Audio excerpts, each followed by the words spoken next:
Hello, ladies and gentlemen. Welcome to the OPSE Winners Finals for Valorant. Today we have the Waterloo Warriors gold team taking on the Carleton Ravens. It is I, Blobfish, here on the desk with Bowser. Bowser, how are you feeling tonight? I mean, Winners Finals, that's pretty exciting. Yeah, super exciting. I'm feeling good, a little bit tired. We've got lots of Valorant action this weekend already, and now we have even more with this big OPSE game. Winners finals, and these are the number one, number two seeds for OPSE as well. So I don't think we're going to have bad Valorant whatsoever because these guys are ready and they are here to play. Starting off, they already have their first map chosen, and it's going to be Bind. And Bind we saw yesterday as well. I don't know if anyone was tuned in, and we had a very good games on Bind as well. Yeah, tell us more about it. Yeah, well, out of the best of three in this Winners Finals, Bind is going to be the first one. And from the matches that we saw before in the OPSE Valorant bracket, Waterloo has played a couple. We've streamed a couple games of them playing on Bind. Historically, it's always been a map where it's been quite close for Waterloo. It's been a map where not sure whether it's the agent comfort or just the map itself. Maybe it's not obviously the pick that Waterloo goes for, but we've seen a couple of really tight and intense Valorant matches here, and we haven't ourselves seen the Carleton Ravens play, but it is going to be, of course, super exciting, like you said, because we're here at Winners Finals. So whoever takes this one advances forward, and the loser will drop down to that loser's bracket and go for the loser's final. And so this one will decide a lot as we head into this first agent select for Bind. Again, it is Blobfish and Bowser here on the casting desk, and we are getting right into thick of things. Bowser, what are you seeing? I'm seeing a Viper, which is cool. So one thing about this map specifically I wanted to talk about was what I was trying to allude to from yesterday was the fact that teams don't have consistent comps on Bind. Bind is the one map where some players will play double Sentinel, which we saw yesterday, the Sage plus I believe it was the Chamber as well, the Sage Chamber combo, and then the other team playing the double Info, which was the Sova KO, or was it Sova Sky? Sova Sky, I believe. Sova Sky. Or Breach Sky. Breach Sky. All right. Yeah. So basically, nobody knows what Bind's optimal agent comp is, if there even is such a thing, which I don't think it's true. But basically, this is the map where you can stretch the meta, push it a little further, and we are seeing that already. Omen instead of Brimstone. We didn't see that yesterday at all. No Omen at all. And perhaps the one staple of Bind is always this Raze. I mean, I think it's not at all a far cry to say that Raze is the top duelist here on this map. Just the control of showers with those tight corners and hookah is just so strong.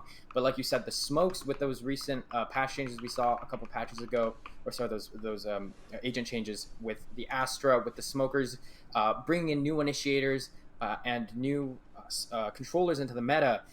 Yeah, like you said, it's like there hasn't been a locked and loaded meta comp here on this map. So that means that we get some variance. And for Waterloo, they've got the Sky, they have the Omen, like you said, and so that means that there's going to be a lot more tricky angles with that Omen especially, and more controllable flashes, whereas from the side of the Carleton Ravens, no direct flashes, right? No direct flashes, but a lot of smokage. Viper, Brimstone. So it's going to be interesting to see whether the agent selects actually really have a big impact in these upcoming rounds. Yeah, one thing I'm scared about in this Carleton composition is they've got Brimstone, Sova, Viper, which means post-plant lineups galore. If you don't push them down and force them to fight you on the site, then they'll back out and they'll just use their utility stall at as much time as possible. This is an interesting start as well. It's going to be a shower heavy default. Two players going through that position, but able to get out. No damage done yet, but so much utility expended in the shower position. Yeah, absolutely. And still no kills yet. The instant from Danny means that that chamber safety is just so strong. Gets back to you, Paul, but look at this. Riv has been spotted by the trademark on the flank, and Prim might look for the peek here and might open up this round. Trade blows to the body, gonna back off, but look, Avex is here. That is quick. Free pick there. Raise on Raise goes the way of Havex. Pushing out, and now that means that Waterloo might set their sights on this B site. They've got Ichiro on the flank watch, but now their 4 members stacked up on B long. Yeah, and this is a really smart play here, but Carleton is reading into this. They already have 3 members at this B site, but with Ichiro lurking on A, they might be just trying to bait out utility, and if Ichiro gets this kill, they can all instantly teleport over, but Jacklorf taking down Havex, and this is the teleport call coming in from Waterloo. They're gonna start moving in onto this A site, but Carleton is so disciplined on this defense. Rubsky is already in this close pocket position, finds one, finds two, 2 right clicks, standing with the support as well, taking out Chinese Shrug. Waterloo, just Ichiro left, the only lurking member, and not much Ichiro can do as Danny cleans up that round. Very well played from Carleton there. Oh, and on the B side, execute Akiko throws out the molly. That cuts off Havex. Havex gets stuck on the B side, right in the open no man's land. Nowhere to go. Too many angles to check. Gets shot down, but forces the rotate. And like you said, for a moment, I thought Prim running out of showers was going to take the check on the right, find Rubsky, and maybe find a kill there, or at least a trade. But Rubsky showing that the right click is still not out of her account when it comes to looking for kills. Finds 2. And that just completely shuts down any of Waterloo's plans. That transfers over to the Spectre buy in the second round. Is Waterloo going to be able to pull something out of the hat here? As the guns are definitely not in their favor. They are going to get the Shower Orb though. Stack it on Light. Get that 100 Sphere early. Light has been known to hit some nasty Sova ults. So, closer you get there, more opportunities to work with. But for now, again, a slow default. Waiting. And hopefully finding a gun for Waterloo to pick up. Yeah, Waterloo has been very invested in that shower position round after round. So this round they started off with that recon dart plus the guiding light, just to force the guiding light to flash into the face of the player that's defending it. So that makes it harder for the recon dart. But Light finding a really nice shot onto Danny.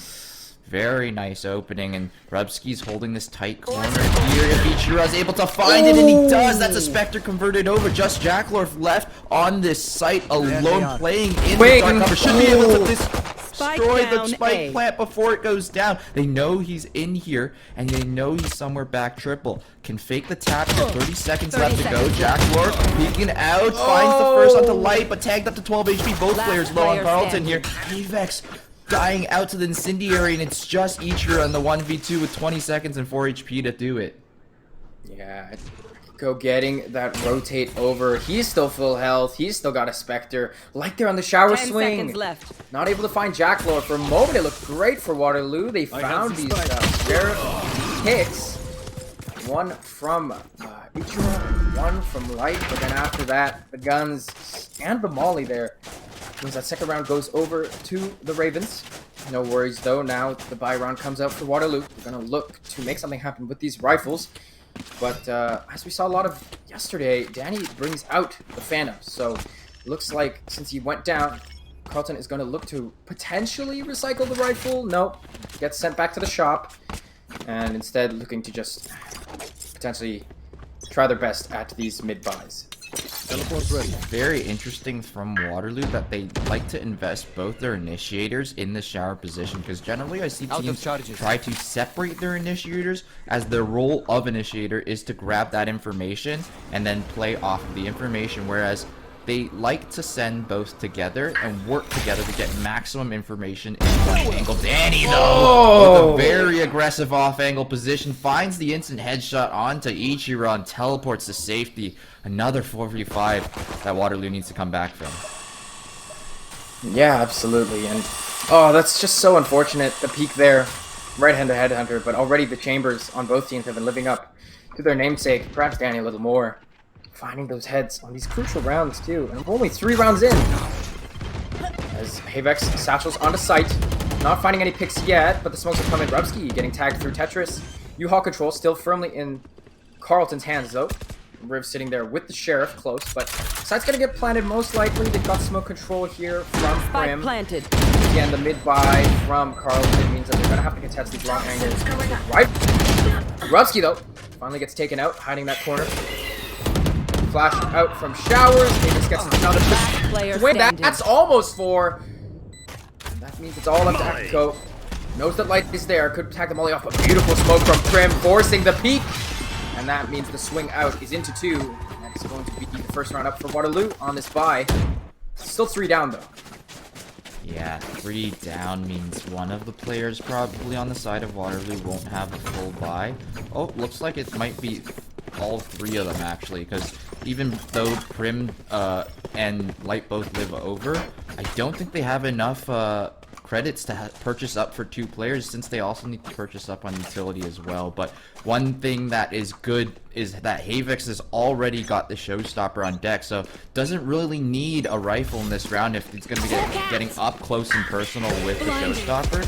But this is a very nice Molotov from the Viper. But they're going to go through. The flash is good. Finds one. His Chinese shrug as Riv trades immediately right back, evening up the numbers 4-4.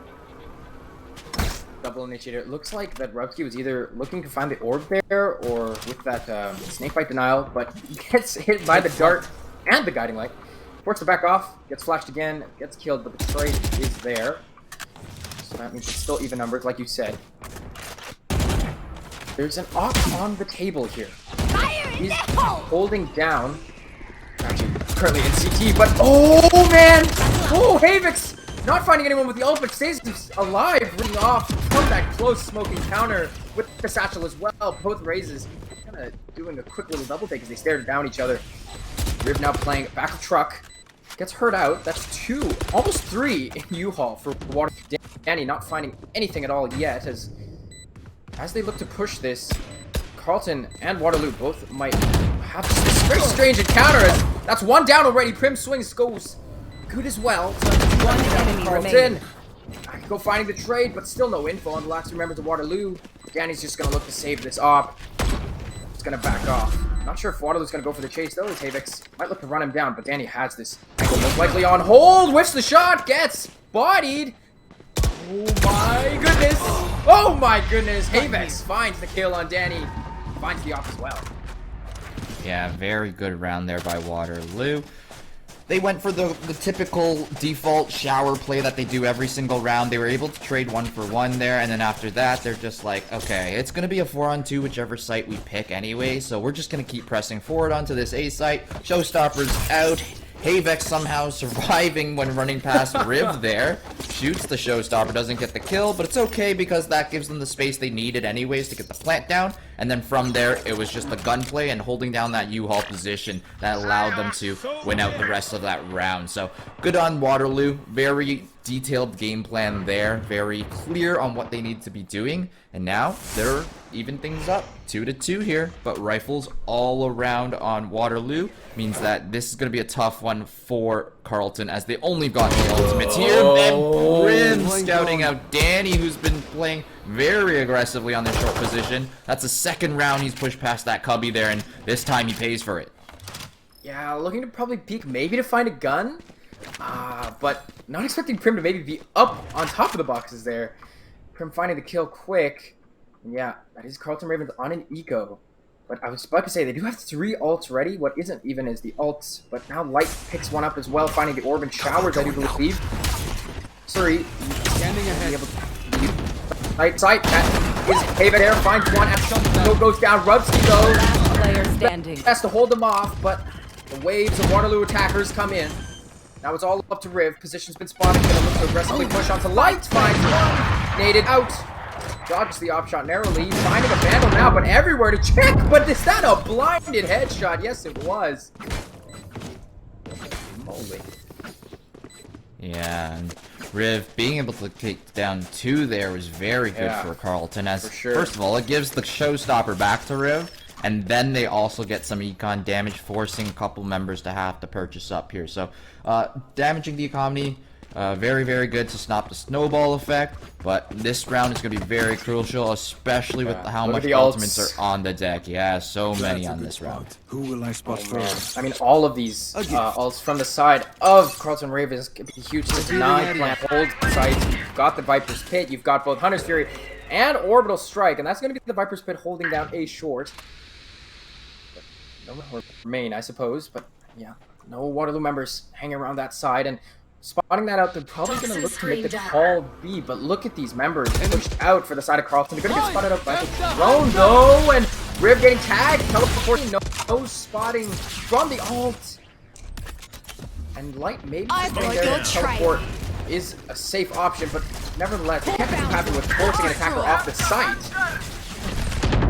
Oh, but that's Jackalorf opening it up with 100 series of his own. Tags another find two. Actually, no, that's Akiko. Light though pushing out, got swung, and Akiko with the huge anchor 3K elbow position, and that is Waterloo stuffed. Yeah, very, very interesting round there. Drone tag might have even been a bait, because normally people would shoot out the drone from the garden position so that they might think, oh yeah, there's only someone garden, we don't need to check our left. And they actually had Riv take contact for that drone and then try to bait out the Hunter's Fury maybe, and just like, oh yeah, see ya, I'm going to the other side of the map, your Hunter's Fury can't kill me, and now you don't have that ultimate anymore. So that could have been a very intelligent play from Carleton if that is exactly what they were going for, or things might have just worked out in their favor as well. But nonetheless, very good usage of trading off the contact there to get the Hunter's Fury out, and then countering with Jackalor's Hunter Fury of their own. But once again, Waterloo are changing up how they're playing this map, and this time around, no more showers of tension. No one's there at all whatsoever. We're going to try to pay more attention to this B-long position and take map control here instead. Yeah, and it's not finding anything though, but Ichiro has opened up with the Tour de Force. See what we're going to find. I think something to note last round, as we still play out the information game early here, is that Riz was still sitting in the teleport, so maybe that might have stopped the Waterloo teleport themselves, figuring that they might get traded out in numbers. But now here comes Riv with the showstopper, stopping Havex in their tracks at 53. Oh my goodness, Riv pushing out aggressively through Hookah, blinded but not stopping with these shots. That is 3 in a row, one through a box as well. 30 seconds left. Now Ichiro stuck here in an awkward position. Danny teleporting away, not hitting that op shot. And not sure what Waterloo can do to stop this round here. It's going to be really, really difficult. I think the best thing they can hope for is look for some frags. I have the spike. But not finding anything on the side of Ichiro. Now it's all up to Light. 11 seconds 10 left. seconds Grab the left. spike and get out of there, man. And hope for maybe a lucky kill. Yeah, and the economy on the side of Waterloo is not the greatest here, so I'm interested to see what they decide to do, because they could force up still. The hero rifles on deck, Showstopper's one alt orb away, and they do have from the shadows from Prim as well, so definitely a possibility of winning out this round if they do decide to force up here. But it would be a tough call to make as well, because if you do lose this one, you are full saving on the next round. So it does look like they are going to just opt for the pistols and light shields or heavy shields, depending on how much they have here, and just leave Light on this Vandal. So we'll see how much work Light can get done, because it's going to be the best way they can get into this game. What happened there? Whoa, that's wonky. One boombot triggering one, but not the other. As look at that, Waterloo's going for that shower push again. Danny's gonna open it up, finding a pick main. Ooh, but Havex finds Riv, but not enough information to be able to go for that gun. So still only rifle, SMG, and 2 pistols for the side of Waterloo. They're playing it slow, but Danny has them on lock, most likely. This operator's holding that showers angle. They might look to smoke up, but they don't have anything but Ichiro here with the Hit Hunter. And obviously, living up to his name, hopefully, as he tries to find Danny. No dice for now, as Waterloo continues to play slow, looking for an opportunity to potentially get on the side, but... Our spike carrier's down. Whoa! Player standing. Just like Spike that, down look at A. Carleton just annihilating 3 members of Waterloo. Yeah, not expecting Rubsky in that pocket position. Rubsky peeks out, finds the kills that they need. As the only one member 30 of seconds Waterloo left. there having a rifle, so the advantage of a gun is huge there. And it's just Chinese Shrug left, stuck behind the Sky Smoke with 20 seconds, but does need to die here if they want to be able to get the credits for the next round, and might even be able to find one. And there it is, Jackalorf going down. Akiko does trade right back, but still solid round from Waterloo, taking out 2 guns. Yeah, for sure. And now Waterloo has a chance to get a bit back into some more stable footing. They look to potentially get some rifles here. Havex has the showstopper from the shoutouts for Prim, like you said before. Akiko still has the orbital strike to deny, plant, So they might have to either get creative with that, or be fast on those rotates, or stay just straight away from this Brimstone. Here in this gun round, it's going to be interesting to see as Danny has now, with this op, has been slowly starting to connect these shots to the bodies, finding kills. No shower focus this time. Now Hookah. They found Riv last time. Havex hitting that one shot there. Are they going to try to push this space? Yes, they are. Riv trying to contest with bullets, but that's going to be Waterloo taking Hookah for now. But still, I do believe that Waterloo is waiting for someone to give up something, whether that be a man advantage or significant utility, before actually committing to a site, because they know the Carleton Ravens are not a team to be taken lightly. Oh. Prim getting tagged up by the Aldrin there. Almost doesn't make it out because Ichiro was body blocking that one corner that he had to get around there. But 50 seconds remaining. At least 2 of the sky smokes are gone from the opposite side of Akiko, but the orbital strike is on B site. So even though Waterloo are grouping up towards this B site, they have to be aware that they need to go early, or else the orbital strike can go offline. And Akiko trading with Ichiro and Shiny Shrug. Waterloo left. coming on top of that exchange. Havex going deep into the spawn. With the operator doesn't get the shot. It looks like Havex actually jumped over it with the showstopper triggering there. But Waterloo are now in a 4v2 situation. They should be able to hold out this post plan. They have the info as well. They spotted Jacklorf and Havex, but Jacklorf gets the free peek. Rubsky goes down. Luka now peeking back from light though. Jacklorf might be putting those carry pants on, but Ichira shuts him down with the 3K. Not gonna look to pick up that op, a bit too far away. But that's still a round up for Waterloo, and yeah, they found that opening they were looking for. The aggressive peek, they heard the orb, and the Ravens went for the swing there, but the angle just didn't line up for them. Found 2 members down, and those defenders on B, so that just meant a free sight for Waterloo. And yeah, Havex hitting that showstopper, or I suppose Danny not hitting that op shot and costing him his life, means that Waterloo gets a pretty solid round, even despite losing a couple members there at the end to Jacklorf hitting those nasty heads. Yeah, very interesting idea there from Carleton to contest so aggressively, even with the orbital strike online for Akiko. Very aggressive positioning as well once more. This time on Hookah instead of Yulong. Full flash! Still flashed out by that guiding light. Havex with a really nice opener. Just Danny left on this B site for now to hold it down. Yeah, and they're gonna Seekers out, most likely to check who's on which side. This might signal the rotate. Yep, Waterloo's rotating over to A, and that might force Rubsky to rotate off, or at least play off-site. Probably still main. Hey guys, I hear smokes, and this timing! Oh, but Ichiro can't find the kill. That evens out the numbers, but that means all the players from the Ravens are gonna be on the CT side. So this position could be quite decent here for Waterloo. As this Aldrin comes out U-Haul, gonna spot out 1. Spot out 2 now. Danny now pushing forward aggressively, but the shot doesn't connect. Gonna trademark to watch the flank, but this post line could still be dire. Jacklorf pushes, gets taken down. The peek again. Danny not finding the op shot, pulls out the classic. Do they repeat this? That's the question. As now Danny has switched off to the rifle. Rubsky the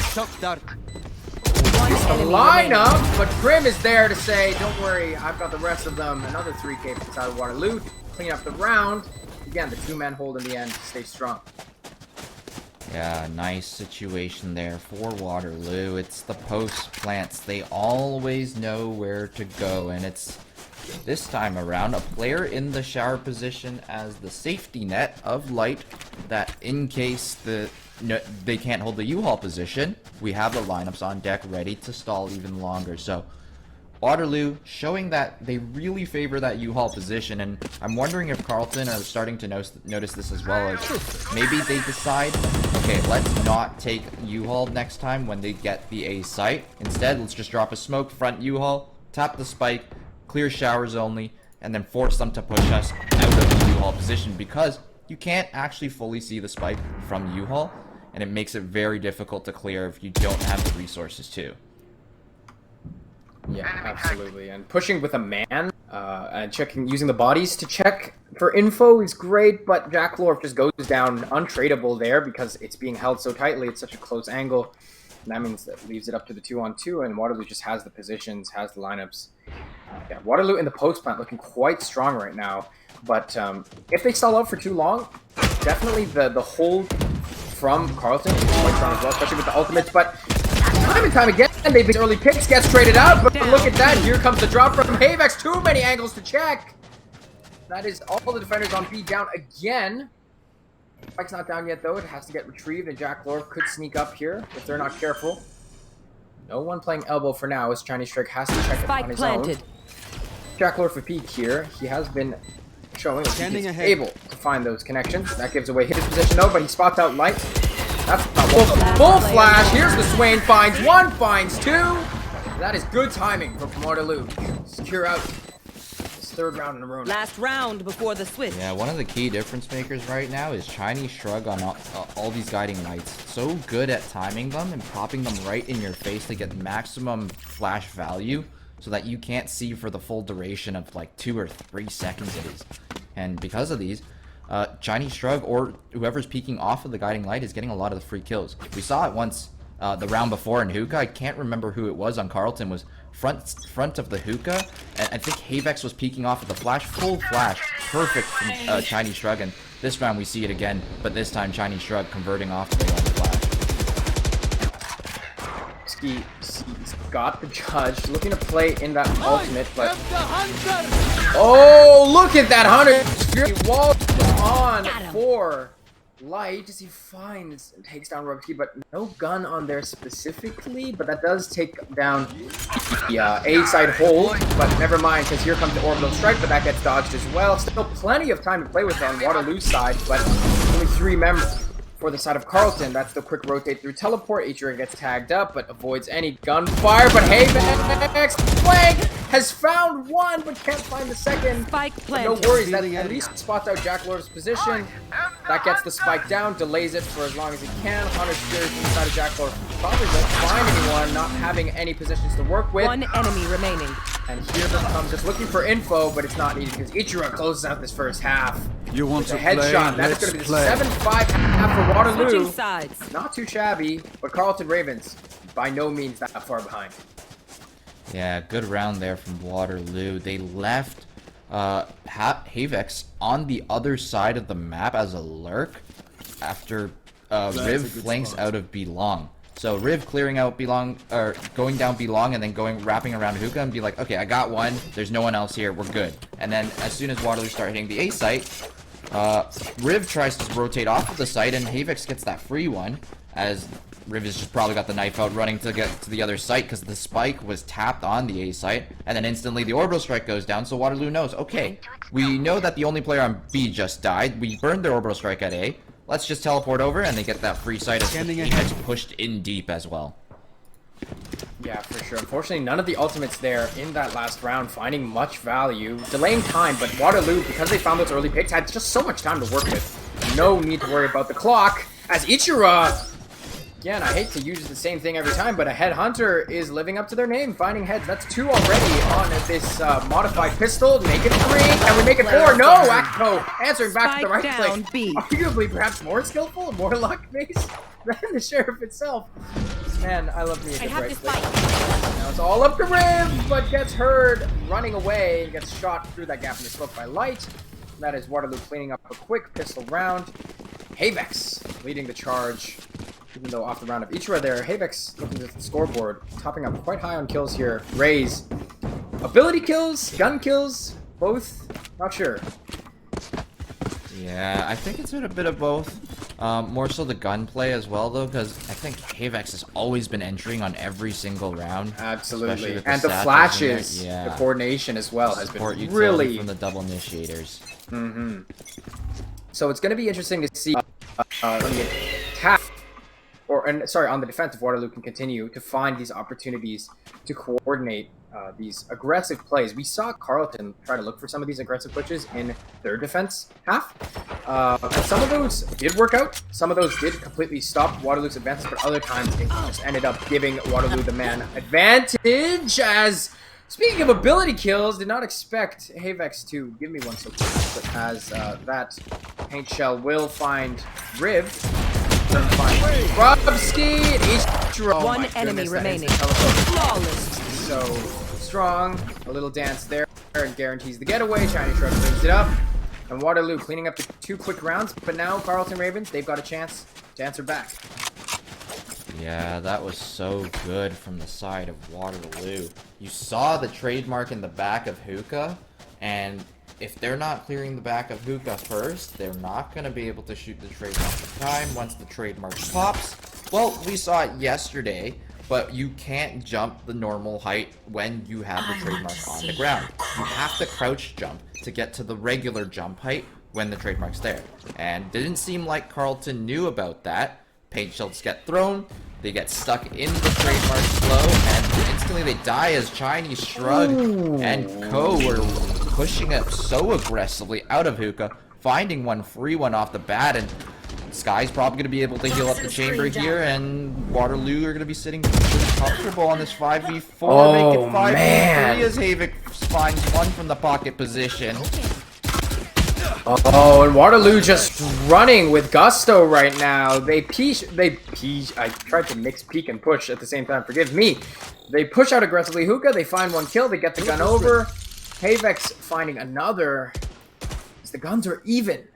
And that means that Carleton is down a member on a round where they should be winning these duels here. Prim finds information on Ashko. He's tagged up 59. Ichiro swings for the peak as well. And Carleton Raven have got some really low members here. Bulldog swing. Oh! Ichiro had the info but couldn't find the shot. But Light in Heaven says, no worries. I've got your back. And now Waterloo. Now they are advancing towards a very worrying position. Waterloo, or sorry, if you're Carleton, because now you're at double-digit rounds. That's only 2 away from match point, and you're sat on an eco right now. Yeah, it's very, very tough. But Waterloo is showing that they've got this defense side locked down, and they've strung together 7 rounds in a row now, carrying over from even the first half. So they've definitely figured something out about this Carleton team, and they're playing around it so well. And Ichiro already got this ultimate tour of the force on the right angle. Akiko, they are smart though. They do use the Owl drone and scout it out, but they still peek it after anyways. And Jacklorf goes down to Ichiro. Yeah, Prim across the map finds Rebsky pushing out through his own wall. Look at the water. They're all stacked up here. And at the beginning, you know, there's Light breaking the dart for Ichiro, making sure that he gets the guaranteed peak. Riv not able to find distance on that satchel, gets shot out of the air by Light. And now that means that Waterloo just gets to take this super advanced position here. So any retreat from Hookah right now will be so dangerous for the side of Carleton. Vanny, though, finding a wall bang. That could be straight into Ichiro's crosshair. There it is, and Akiko will do the same. Again, it is the eco, so those eco frags, Waterloo will take them, put them in the... But now this is the round for Carleton. They have to win this one, lest they be put on match point with only 5 rounds in their own pocket. Because that would be quite the mountain to climb. By no means insurmountable, but definitely a nagging worry in the back of your head. Always the pressure of being at match point. Yeah, and this is so tough if they don't secure this round here, but they are a little bit close to a lot of ultimates here. 2 off on the Brimstone for the orbital strike. Hunter's Fury 1 away. Danny as well 1 away from the Tour de Force. So it should be possible to bring this one back if they're able to collect these ultimate orbs. But Waterloo have so much information now. That Aldrone going through the teleporter should have at least spotted 1, maybe even 2. Yeah, due to that advanced position that Waterloo has here on long on B, and the timing could be a little longer. Akiko pushing up, but Ichiro may have spotted something. No, the timing was just so unfortunate. That means that Ichiro's gonna go down, and now look at all the members here of Carl. This could be the execute and the opening they were looking for. Light recon darting, looking for info, tags out 2 minimum. And blind from Prim means that the push is stalled, but they're still going to get the spike. No! Here comes Light! Hunter's Fury comes out, only finds a tag! Will find Danny, though, but watch out, elbow. Here's the drone pushing out. Will break it. Expecting the peak, most likely. Trading bullets, finds a wallbang headshot. 30 seconds Flank's left. still gonna go down for Carleton Spike left planted. for 30 seconds. Smoke's down. Echo. No orbital strike, but a sky smoke goes down for him, but can't find Prim. The angle's just a little too tight. Chinese shrug pushing out, but look, it's like a dance. Both Carleton members are by the CT side. Last player standing. Recon dart gets broken, but Light picking up 3. Prim here goes for the fight, and that is going to be match point for Waterloo.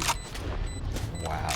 Waterloo's so strong on that retake there. They took 2 or 3 members into the upper position first. They wanted to secure it, and then once they did, they Match already had point. Chinese Shrunk coming up the long flank as well, the Sky Smoke fading, and all of them are all in position to focus all their attention together onto the site there, and that's where both players of Carleton were.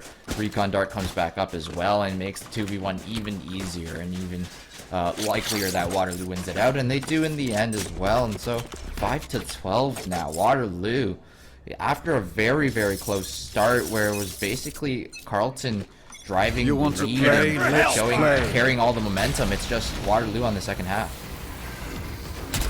Yeah, and that was an offensive orbital strike, but I'm not sure where that was headed as Light here pins in the members in shower, takes them down, but look, this main flank from Carleton means that they take down the rest of the defenders. They're going to look to rotate off-site because it's all up to Light. They probably heard him running around in showers. 15% speed keeps on the stim beacon.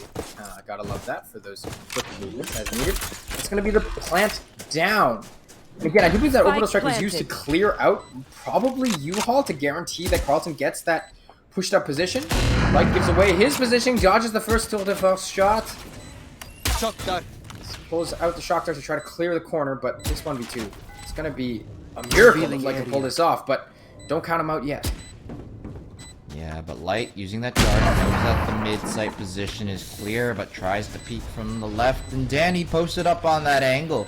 Finds that shot, letting them live just a little bit longer in this match point scenario. 6 more match points to go before the first overtime round, and the economy's still looking good on both sides. Jacklarf isn't going to be able to purchase up full shields, but it shouldn't be too much of a problem as Jacklarf still has a lot of utility, as well as 3 ultimates online for the side of Carleton. It's the Viper's Pit, Showstopper, plus the Hunter's Fury. So good ultimates to have right now, and every ultimate is good on Carleton especially. Yeah, absolutely. Especially considering these all key to clearing out space. There's no initiators on the side of Carleton, so they're having this really hard time pushing Waterloo out of these power positions. Whereas we saw on the attack, Waterloo kept finding ways to get in. Havoc's, you know, with the Showstopper and the Satchels. Prim, with that Paranoia. While certainly strong in unique situations, able to use that Viper's Pit to great effectiveness to lock down a certain area. The duration of the smokes, the snake bite now is just not as strong as before, and if you don't line up the snake bite properly, you're not going to be able to push people out of these strong positions. Now, as I said, taken out in U-Haul, that's going to give control over it to the Ravens, but do they know that Havoc's is here? Because if they don't, this could be a very strong position. Finds one, but not 2. Oh, very unfortunate there, but that means that Ravens, they were going to get most likely the spike down as both remaining members of Waterloo, they're rotating over. Yeah, and it's going to be a hard flank over, especially with 2 ultimates online for Carleton. They might be looking to save these into the next round because they don't want to expend too much, and Rubsky is going to spot out at least 1 member there. So they know that the flank is the main issue here, and so 2 players in U-Haul, 2 players backside for Carleton. Let's see if Waterloo can do anything to dismantle this. They're obviously going to most likely look to play together, and now just look to probably play exits as the time begins to tick down, check their flanks, make sure nothing's happening there. But will the Ravens look for the Butcher? Most likely not. But Light hears these teleports, and they're probably just going to sit in there, or even look for Light here, because they're probably going to hear his footsteps now. Hear shots as well, but they don't have a flash, so it's going to be very dangerous to push out here. They're just going to stay there safe like a little puncher. So 7-12 now. Carleton. They still have their ults. Yeah, bringing it closer, and they still have their ultimates. So they have a chance of coming back into this, and their economy is slowly building up. Waterloo's slowly dying down. So I'm not too sure, but I think if they do win this round, Waterloo are going to be forced into an eco. So it could be a snowball into 2 rounds here. So Waterloo need to play this very intelligently and very carefully. Chinese Shrug went away as well from the Seekers, which would be very helpful for them to get scout out information. And it looks like they will be doing that as they pay lots of attention here on the B-bomb position for this orb. Yeah, Trailblazer gonna spot out at least one, not sure if it's two. The drone gets sent out in return. Gets destroyed, and it's gonna give orb control over still to... So choose it. Yeah, they're probably gonna put it on Char, get him that Seekers as necessary, but look at that, Ravens is already on the move. Next year has the showstopper though, so if potential information that could just signal the go for him to take that out and just fire it down, and the nade comes the ult in return, but it gets dodged and Rip goes down too. Oh, actually found Ichira on the back, so that's two members of Waterloo down. That's a very unfortunate position. The Viper's pit goes down as well. Orbital strike 2 in the back pocket if they need it, if it gets dicey, but this is looking like a sure hold for the Ravens. Oh, Chinese Shrug is able to find Rubsky. That's the Viper's pit down. That's and the pit down. Yeah, Danny's going to take out Light and Prim at the same time. This U-Haul position fight is going to be so important as Akiko wins out as well. Chinese Shrug not able to clutch that one out. Very good round coming out from Carleton Ravens, using two ultimates there and able to entry and explode onto the site so fast. That's the power of the Brimstone combined with the Raze. Yeah, and now Waterloo obviously going for the timeout. Like you said, they can buy here. Right, but the question is, how do we want to play this more so? They've got enough money in the pocket to buy for Isra, of course. They can get full rifles on everyone, but right now, the momentum is just in the way of economy and ultimates for the Ravens. You know, they're one off the orbital strike out. They've still got Jackalorf here, and actually I misspoke there. I meant to say the Hunter's Fury last round. They still got the Hunter's Fury on Jackalorf this round, right? Whereas Seekers was just used. Right, you're still away. Showstopper was just used as well. You're still a ways off from the Hunter's Fury, 3 orbs for Light, and only Prim with the From the Shadows, but that's more so used for quick rotation and answering any rotation the attackers. So right now, Waterloo's definitely got to say, okay, what's the game plan here, guys? Because we don't have as much back pocket tricks. We don't have anything up our sleeve. We really only have the guns in our hands and the aim in our souls, in our eyes, something like that. Probably in our hands. Which is where you aim hands. But... Yeah. Oh, okay. Yeah. True. But like, like with my eyes, maybe I play with my eyes closed, right? Thing. Yeah. True. But yeah, looks like they're gonna stack up a main 3 here and look to maybe push up aggressively. And if Smoke can hide the... Oh my goodness me! Oh, that 60 seconds of timeout just to get double headshot through the smoke by Danny. Big. Now Light though, finding a trade on one side, but he's ready to jump in and teleport. And Jackalorf is just gonna ignore him and look for more info on B. Not sure what he found. Probably not much, given that there's not much else there in general. Ichira is still here in this advanced position. Now Danny though, probably feeling hot, but has to be careful of this corner peek. As it gets smoked off. Beautiful smoke, but Danny, seeing the smoke go down, probably thinks, okay, there's probably someone there. I should probably shoot through it. And he finds Ichira. And that's going to get the plant down for the Ravens. Spike planted. It's going to be... Oh, what the heck was that? Okay, a little bit of spaghetti code there. Prim picks himself up a gun, looking to maybe use the ult, but they're probably just going to look to save these guns, Waterloo, as, I mean, yeah, the money is just not in the pockets right now. And Raven is in full control of the momentum and this round.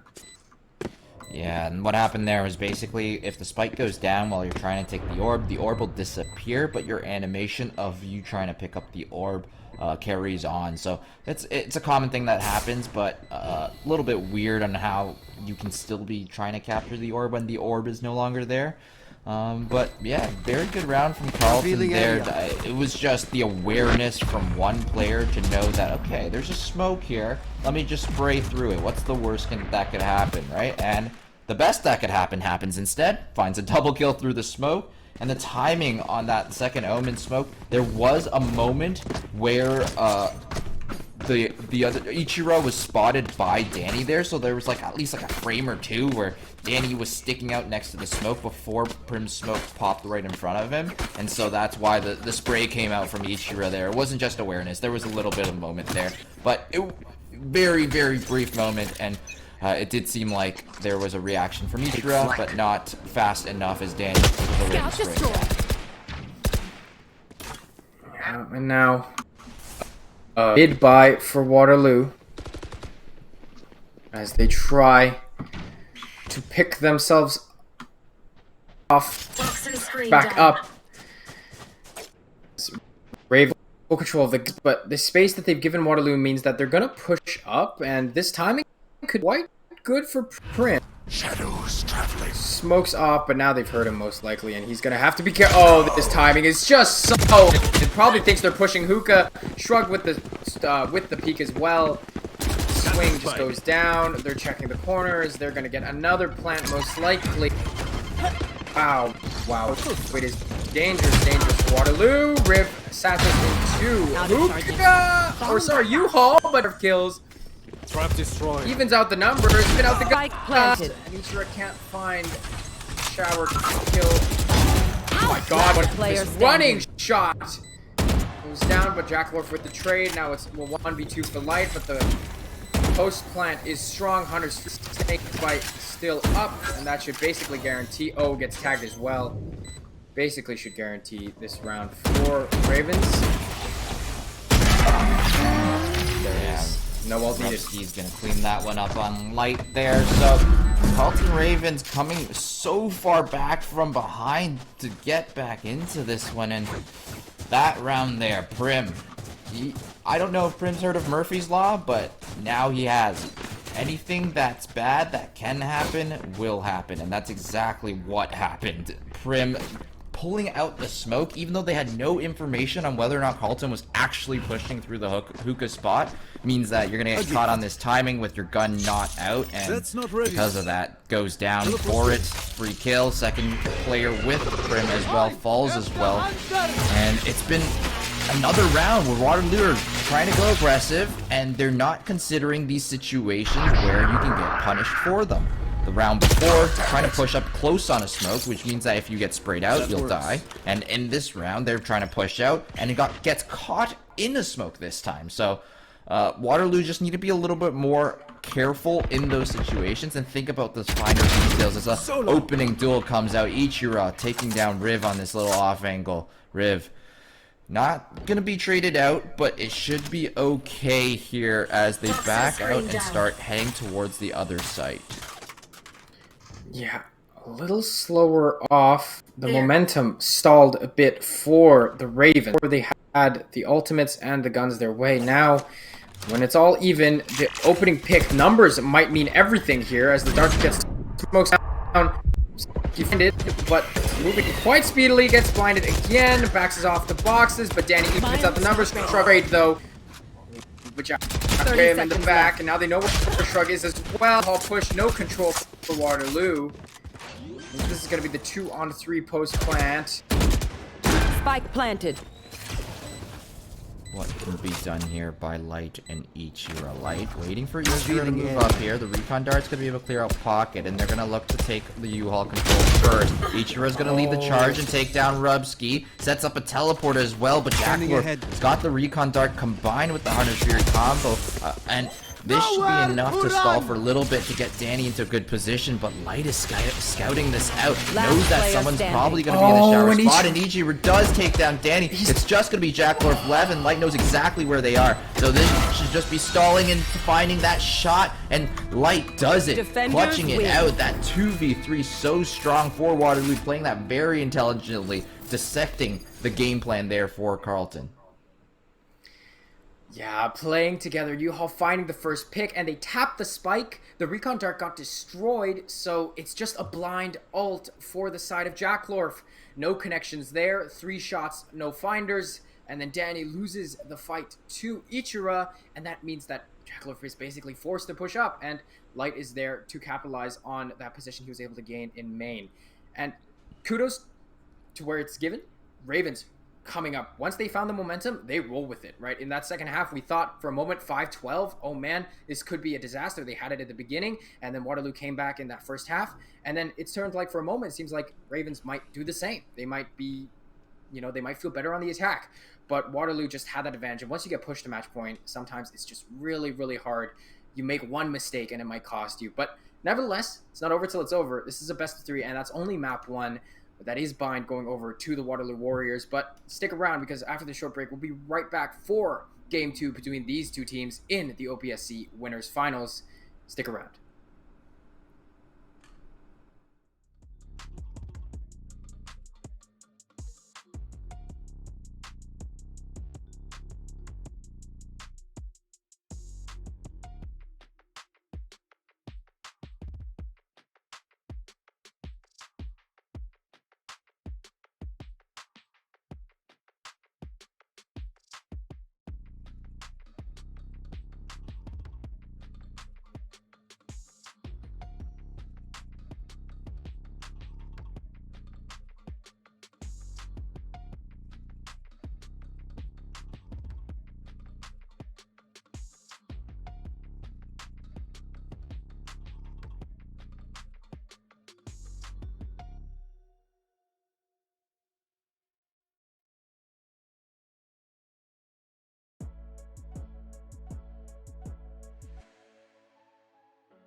Down B.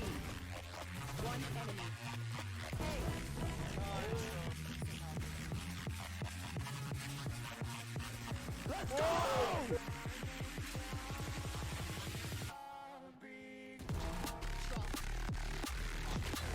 One enemy remaining.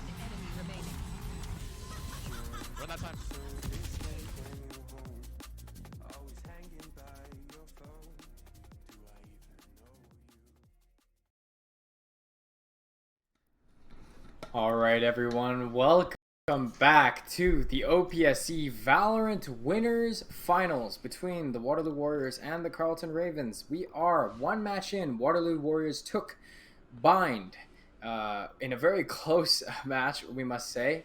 But now we're here in Game 2 on Ascent. And Bowser, we saw quite a bit of Ascent this past weekend, these few casts we've done together. What are you thinking?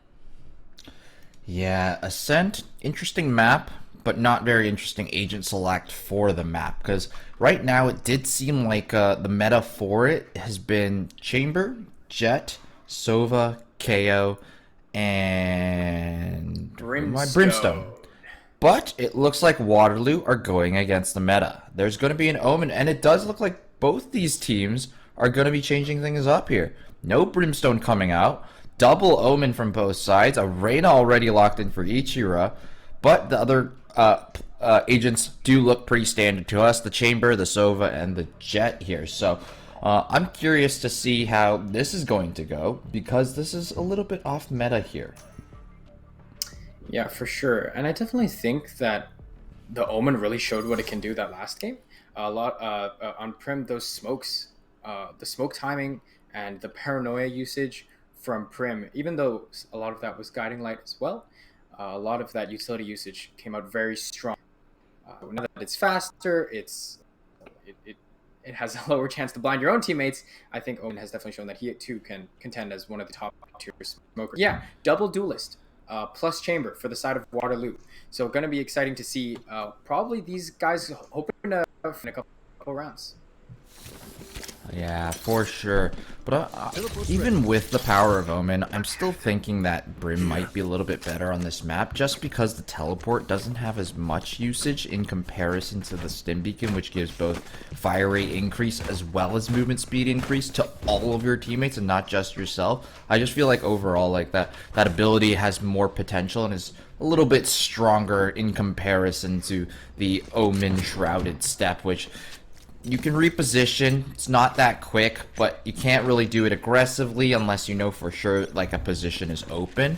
And as this is going underway, it looks like Waterloo's got 5 towards mid right now, which is very interesting.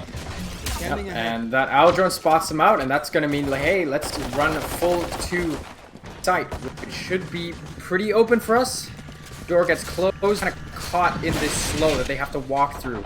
But luckily, that that smoke from the Omen is going to block off the mid angle for now, letting them get on the site. Spike goes down, and now here comes the 4-on-5 now. Full retake. Light's going to be able to get one with the shock dart there. They're going to be starting to push onto site here, getting through the chokes. That's a very good smoke coming out from the side of Carleton, as it's just going to be a Kiko in this clutch in the 1v2, taking down the player coming upstairs and jumping off that box, making himself a harder target and using that right click to its full advantage there. Kiko, very clean mechanical play there. Was that 2 right-click kills? Was that a right-click kill as well on onto Chinese Shrug, or was it a normal? I'm Either pretty sure way, it was a left click to the okay. Chinese Shrug, but the one to the lane was a double right click. I was gonna say, if that was 3 right-clicks in a row and 1 headshot, that's good right-click classic action. That's what I like to see. That works. And that means that Spectres again the buy 3 shorties for the side of Waterloo. And that's 3 shorties, I do believe, all on B site. So the focus on A is a little unfortunate, but that does mean we get to watch 2 shorties try to figure it out. Oh, Light did drop a classic pre-round, so he's going to swap and pick that up to hopefully be maybe the difference maker. But Waterloo wants to at least be here, take down some guns now that they're in the post plant. Yeah, super interesting idea here from Waterloo, but it's not going to do them too much, as they basically gave up sites for free 2 rounds in a row. They for sure had 5 mid going down on the first pistol, and makes it so that each site is open and they're playing full retake. They don't get a pick either, which doesn't really help them out. And same situation here. They did the stack on B, but Ichira does end up finding one as he gets pushed into in this tree position. The shorty securing one. Not very great showing so far to start off Ascent here, but Carleton just really taking full advantage of what Waterloo's shenanigans are right now and pushing as much as possible to get onto these sites as fast as possible, hold it down, and then get the rest of the remaining kills at the end of these rounds here. But this is the first gun round, so we'll see what Waterloo has to offer, and if they go for something a little bit more standard or still try to go for this mid-aggression here right off the rip. Yeah, and now that they have the rifles, maybe they're more comfortable playing for that full retake. Again, they've got the full mid, and if Carleton obliges, because now that their drone is down, might get a little knocked. They're going to tag up a couple members of these shock darts as well, but this pop-up spots one, but they're pushed out. Waterloo finds two, make that three easy pickings. Only losing one in the process. I have the spike. Now that is Carleton put on the back foot here with only a Spectre and a Classic to their name. Yeah, Spectre, but not just the Classic. He's got the Headhunter. Rubski's going to try to walk in here as the dark covers are going to go down, but a little too late as Waterloo pushes past them into the position of in front of main. Akiko here trying to do as much as possible in this tough position. Finds one in the end, which is pretty good for Carleton, but they decided to do something a little bit unorthodox there. They knew that Waterloo was paying lots of attention to this mid, and as soon as the dark cover went up, they tried to go for that flash drive through and contest them, but I don't know why they really went for it, as the rounds before they just went and ran to a site as soon as they knew that the mid attention was coming. But very interesting idea nonetheless to see if they can contest this mid. Considering the mid-buy, I want the possibility of getting on site and getting the plant down. You've got Spectres, so these engages when they're pushing on site are swung a little more in your favor because they're not as long range. You've got the Spectres, you've got the faster fire rate, right? Less penetration, obviously, but if you force Waterloo to peek corners, have an opportunity. But yeah, like you said, doesn't go their way. Now they're going to go for that full B rush. No sprays for Waterloo through that market area. Find any targets. That's going to mean it's going to be a full gun round retake for the side of Waterloo, as Carleton is now all on site, all members there. There is a teleport out for Rubski if he so chooses, but Spike has been planted. Yeah, and Riv is going to be able to take out Havex from the lane position. That fragment's going to stall out half of the Waterloo team, as it's only Grim that's made it to the other side, and that's going to be him peeking into multiple players on Carleton. Carleton trying to push out of the site here, but Chinese Shrug is able to find two before falling down. Danny getting that one onto Chinese Shrug. I'm really not a big fan of how Waterloo are playing out this B site right now.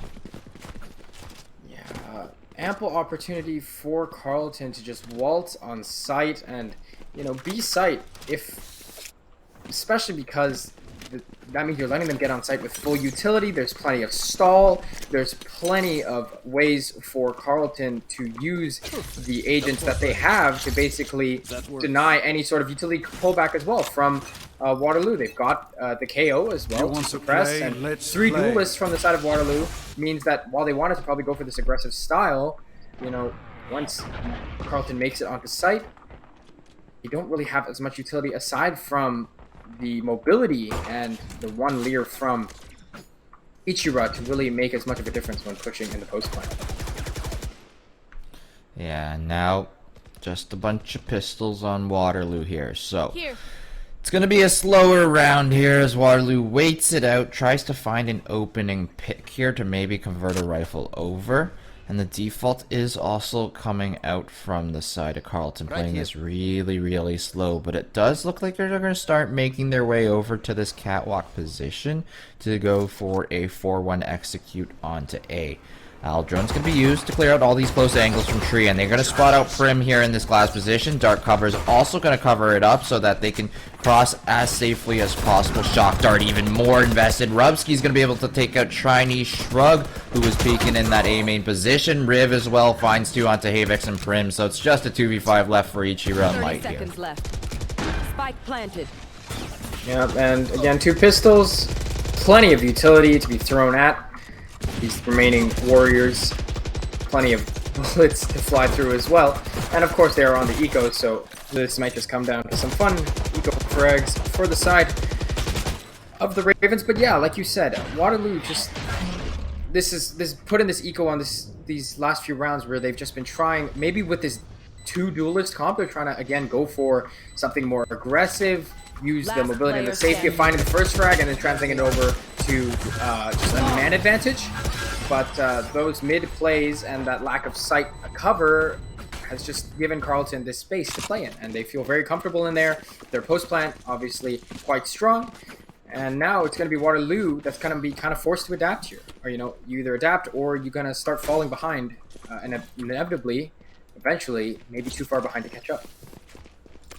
Yeah, and hopefully that's not the case here, as they do have a bunch of ultimates on deck.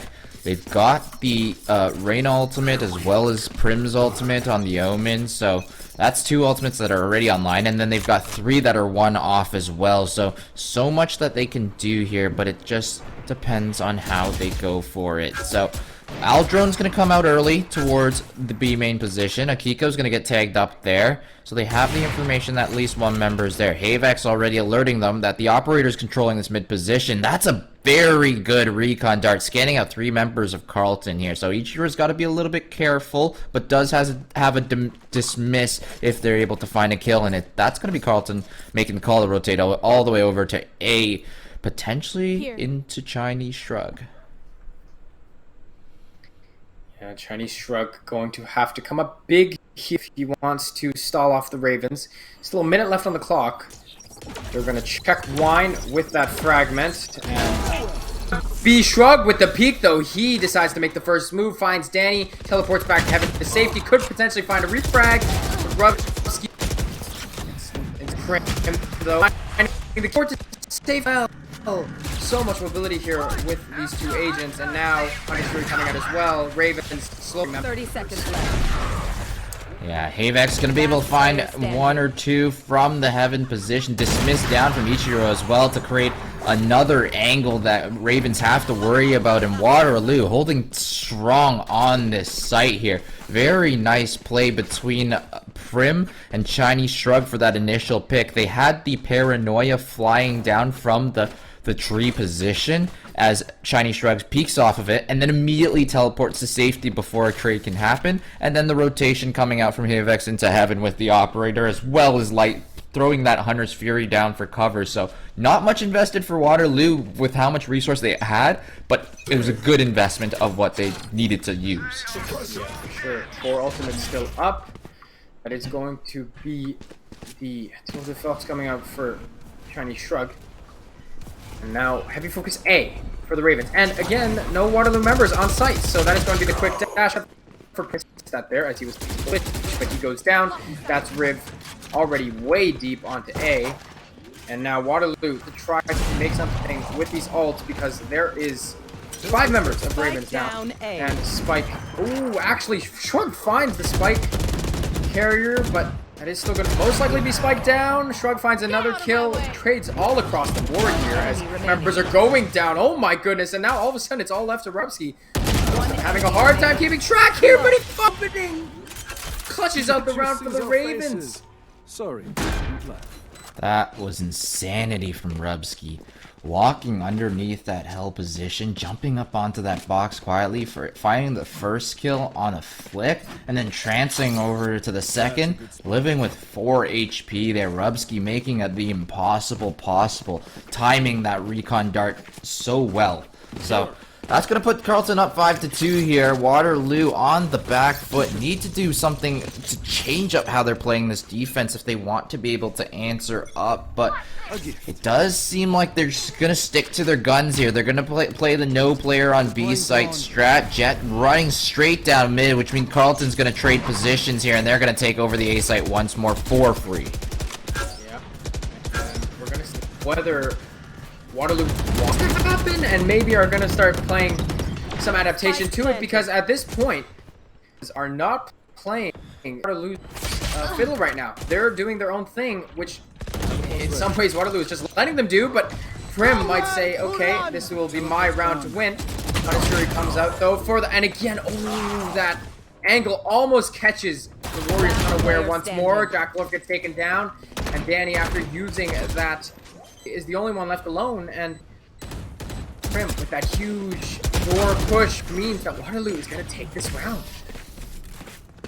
Yeah, First time in a while. Waterloo with a strong retake there. Prim, the key member there, you said it, pushing through that door, finds 2 players on the side there, and the rest of the players filtering out of the heaven position are able to show support as well. So 4 players living over with Waterloo's guns, and that was an important one to win. The economy wasn't looking too well for Waterloo if they lost that one, and this one's going to keep them into the game as well as give them the operator. It's going to be a little bit tough as well for the side of Carleton, as Akiko only has a stinger. Yeah, that is going to be the Omen as well. So, gonna maybe look. The teleport is not as quick as his chamber, and Shrug goes for the aggressive peek once more, but this time doesn't have the crosshair in the right place to find the kill. Prim still playing this door, but gets headshot through the smoke. But now playing this stinger really aggressively. And Havex could run into some trouble here if he's not careful, because that's 2 members up close to him. Just gonna look to back off. But again, if he's not looking the right way, might get shot in the back. Light finds a kill on Riv on site. Basket's broken. That's information to Danny. But does Light go for the peek here? Now they've dropped from heaven, and yeah, just gonna look to save the op, save the guns, and play for the next round. Yeah, and Waterloo once again just giving up these sights. Chinese Shrug going for this really aggressive swing there. The first time around was kind of intelligent to do so because they had the paranoia and the information. This one just looked like a desperate try because I don't think there was a teleport even set up for Chinese Shrug to get out, even if a pick came about. But you're peeking into at least 2, maybe even 3, I think there was 3 there, members of Carleton, and they're all just holding for you there. So sacrificing your life there just to see if you can maybe get a 1-for-1 isn't really that worth it. And you still have the trademarks as well that you can play off of if you try to back off into sight. And Prim can maybe give you some support from this tree position after you get contact here. But Waterloo's defense here looking a little bit shaky. Yeah, for sure. That's the one thing I wanted to touch on. Those traps don't remain after you're gone, and I'm not sure where exactly they were positioned, but it's more surprising that no teleport set up either. Here comes the null command, though, for Ravens, pushing out B side. They do have 2 anchors for the side of Waterloo. Both hold up in Boathouse. Havex finding a no-scope op shot in this smoke. The flash peek comes out, but the pop flash is not good enough. Both anchors getting taken down, but Havex might have something to say about this round. Op has found 2 already. Can you make it 3? Pushing out from lane. Chinese Shrug teleports in place, but keeps himself alive. Havex coming up big with the op, and that is going to be all down to Jackalor. Planning the spike, has to pull out the gun. No dice for him, and that is going to be Waterloo fragging out to secure this round. Yeah, and this time around, they were holding the site. They had Havex on that stairs position with the operator. They also had Light in the lane position. They got contact, weren't able to find kills, but they lived long enough to back up into the boat back site. And Havex staying on this stairs position, able to take out 1 at the same time. Prim showing up as well from the shadows, and because they lived for so long, they were allowed to collapse on both sides onto Carleton, and Carleton couldn't even get the spike down, and they were ready started their retake, so drowning them out before they could even get anything done, while this Odin should be putting in lots of work into this B main position, but Havex no tailwind here. Look at it. So fire for the side of Light with that shot skin, by the way, so thematic as the Ravens. Okay, no B for us. That's a big, expensive gun. Let's run A instead. Look at Chinese here. He's gonna open the door. So the hackers can't use it. We're gonna teleport into the ribs. He's gonna meet Prim. Gets headshot. Wall bang. 33 health. Prim playing up position. Finds a headshot in a second because this anchor is gonna come up huge. Havex now swinging out from heaven. Finds another shot. And now Akiko has something to say about this round. 3 kills now. Now it's all up to Odin. Right here. Spotted out. Light, nowhere to go, and 3 people to take down. Light knows exactly where Akiko was, does get tagged out by the drone. This is going to stall another good 5 to 10 seconds, and more shots to try to cover up where Light is approaching from here. The jump spot for Akiko doesn't see him on this time, but Rubsky whiffs the shot. Akiko peeking off of that contact. Big 4K there for Akiko, taking on all the players on that A site. Kiko coming up big, swinging around Jenny, taking down all of the defenders that had arrived. And at this point, I feel like Waterloo is just prepping themselves to maybe just play the attacking round with these 2.5 duelists, as I like to say, Chamber being that half. As they are also now put on this mid-buy, 2 shotties, an SMG, and 2 rifles.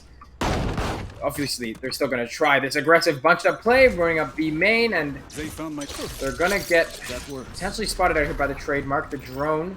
Trap destroyed. Gonna make it out, but 2, 3, and now Waterloo. Are they gonna go for this aggressive push here? Because they've only got these shotguns to work with. Yeah. This is gonna be very interesting here. They have all of A main, but Cat is being taken over, and Waterloo already knows it. The paranoia from Prim there. Let's try to slow down. The fragment's gonna stop. Prim's gonna peek off of it. There's gonna be 3 members looking back at you there. Akiko's gonna be able to find Prim. Hunter's Fury from Light as well was able to tag out a couple of members. Chinese Shrug has the perfect timing. Finds 2 kills. It's just Akiko left on site where the flank from Rubski's coming all the way around from heaven. Nice work there from Chinese Shrug, putting it in so much damage from the A main. They don't see Rubski. But Chinese Shrug turns around just in time, finishing out Rubski there.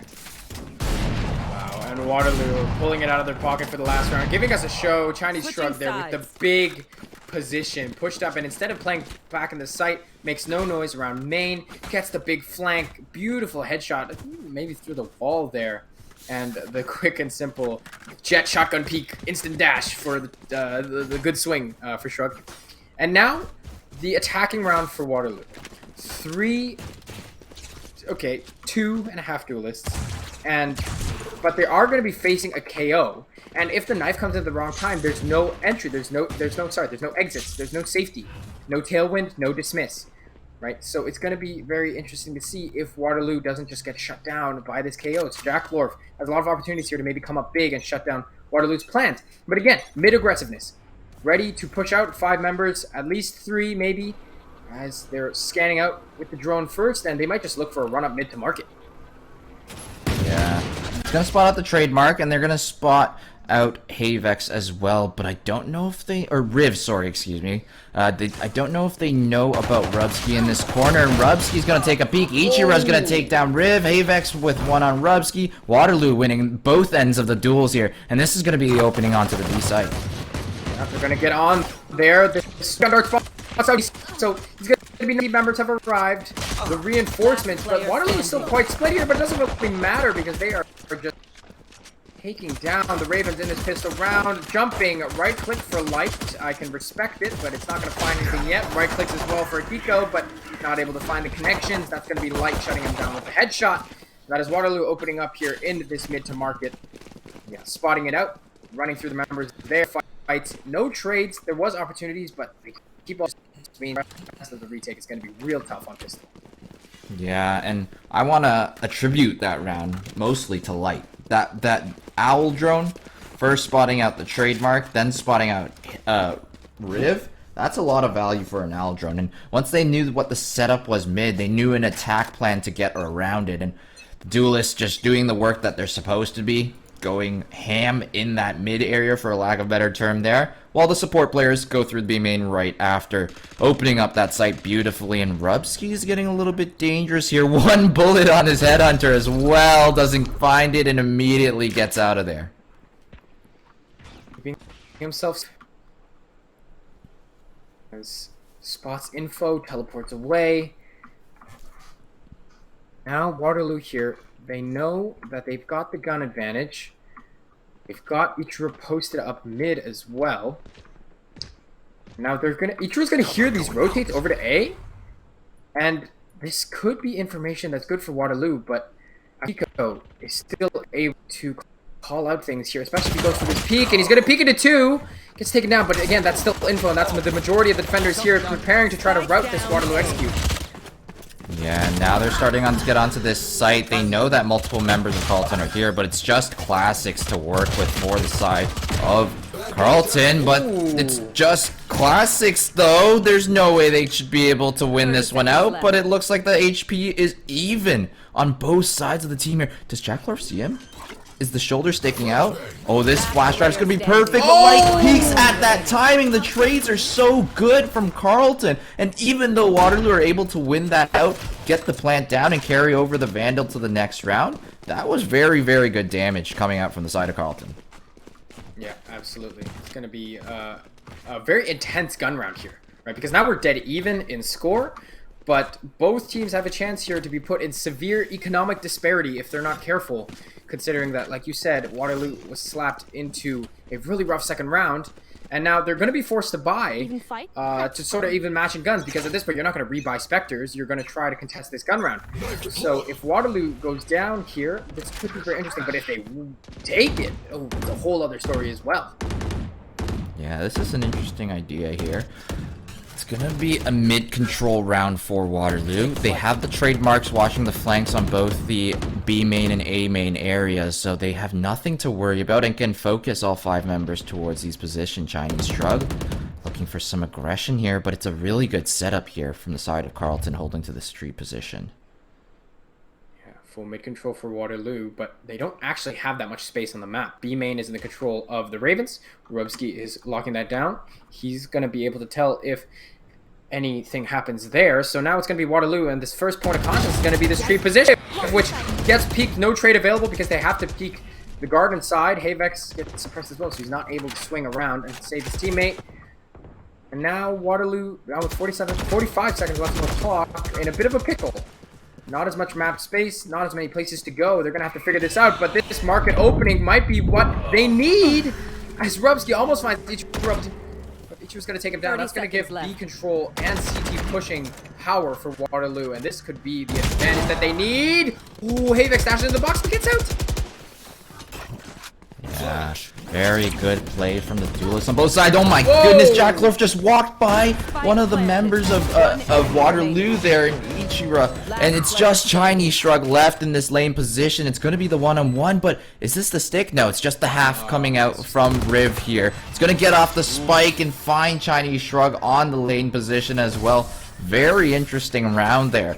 I'm not too sure what the game plan there was for Waterloo, but it did seem like it was more of like a duelist try to find the opening and then they'd play off of the openings there. And even still, Carleton Ravens clutched that one out in a very close round. Very close round, but the economic damage is showing for both teams here. Both teams put into some interesting buys. Waterloo obviously losing the round, probably going to get forced on that eco, but still no full buys for This is gonna be fun.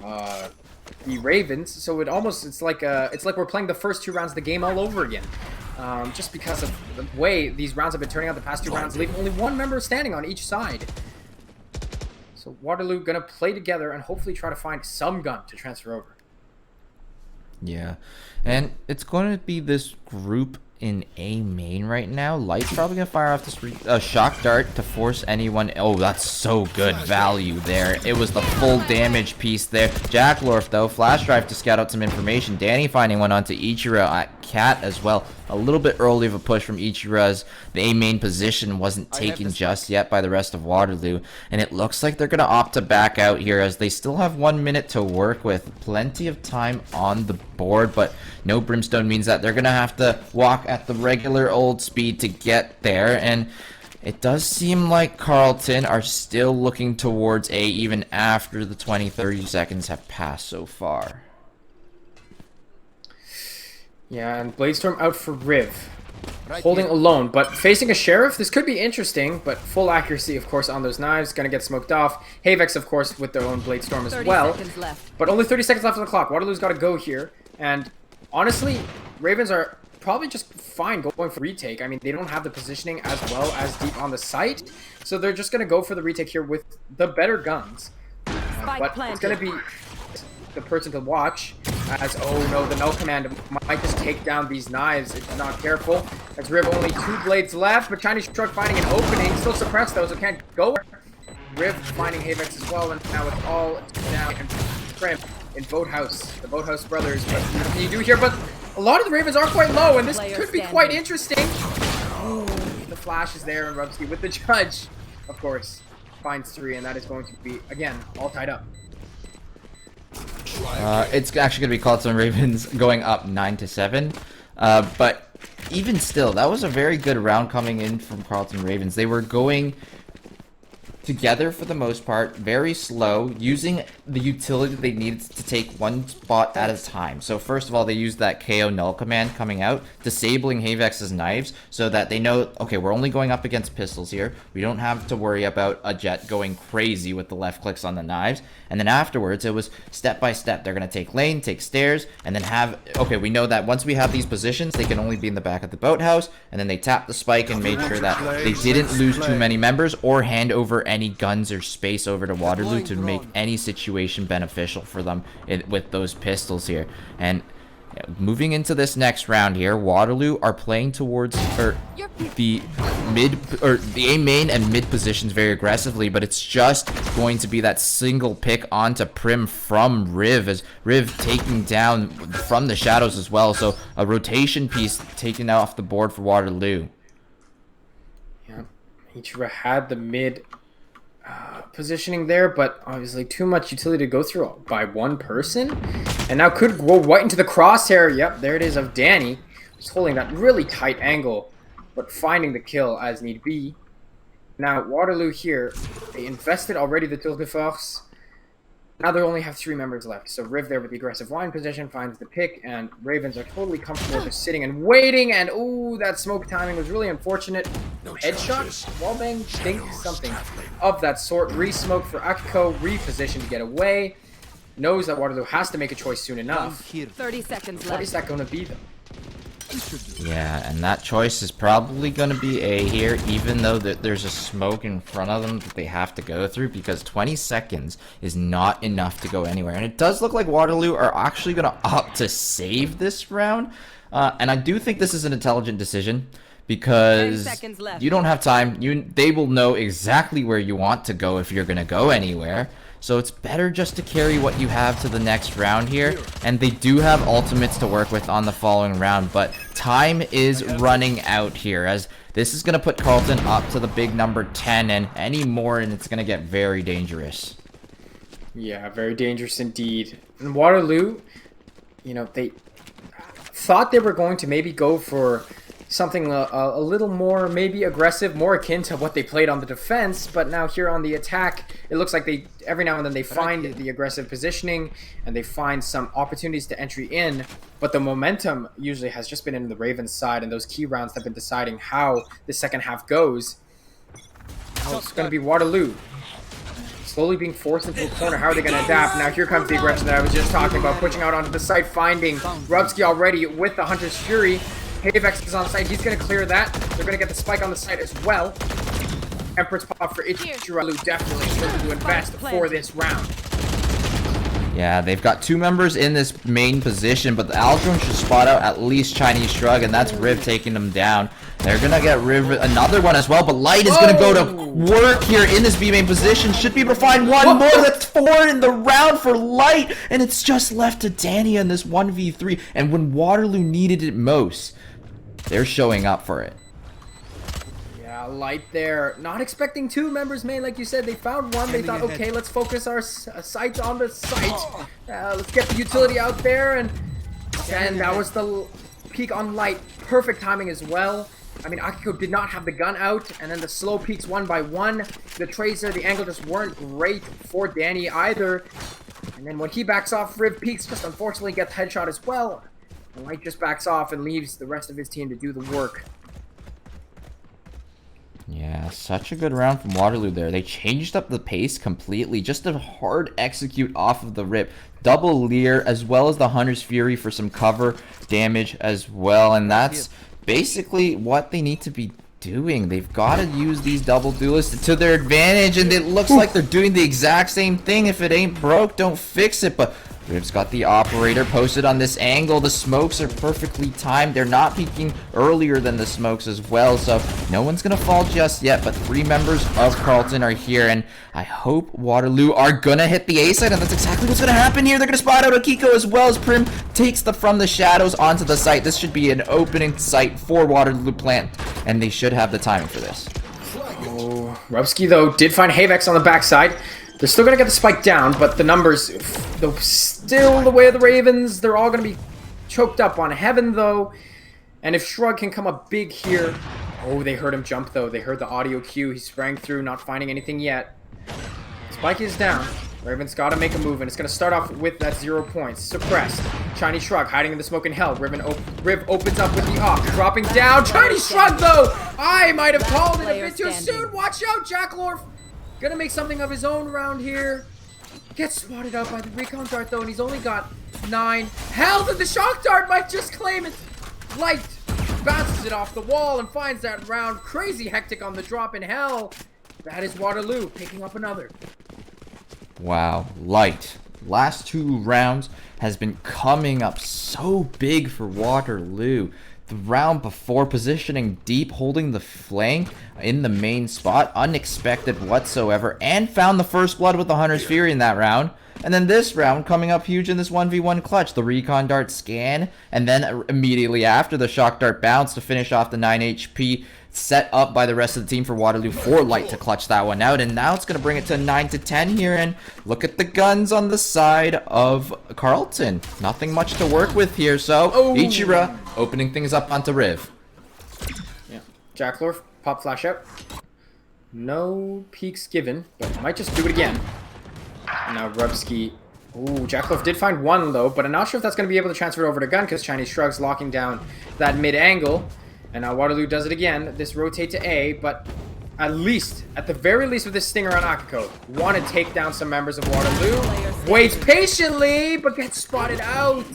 You see the moment of, oh crap, switch. And all of a sudden, Akiko is gone. Now there's only Rubsky. Spike planted. Havek's gonna make the check with the headhunter. Spots 1, will he expect 2? He's gonna look to hide and maybe, again, try to take down as many members as he can. The dash up, and down goes the Frenchman. 10-10, all tied up again.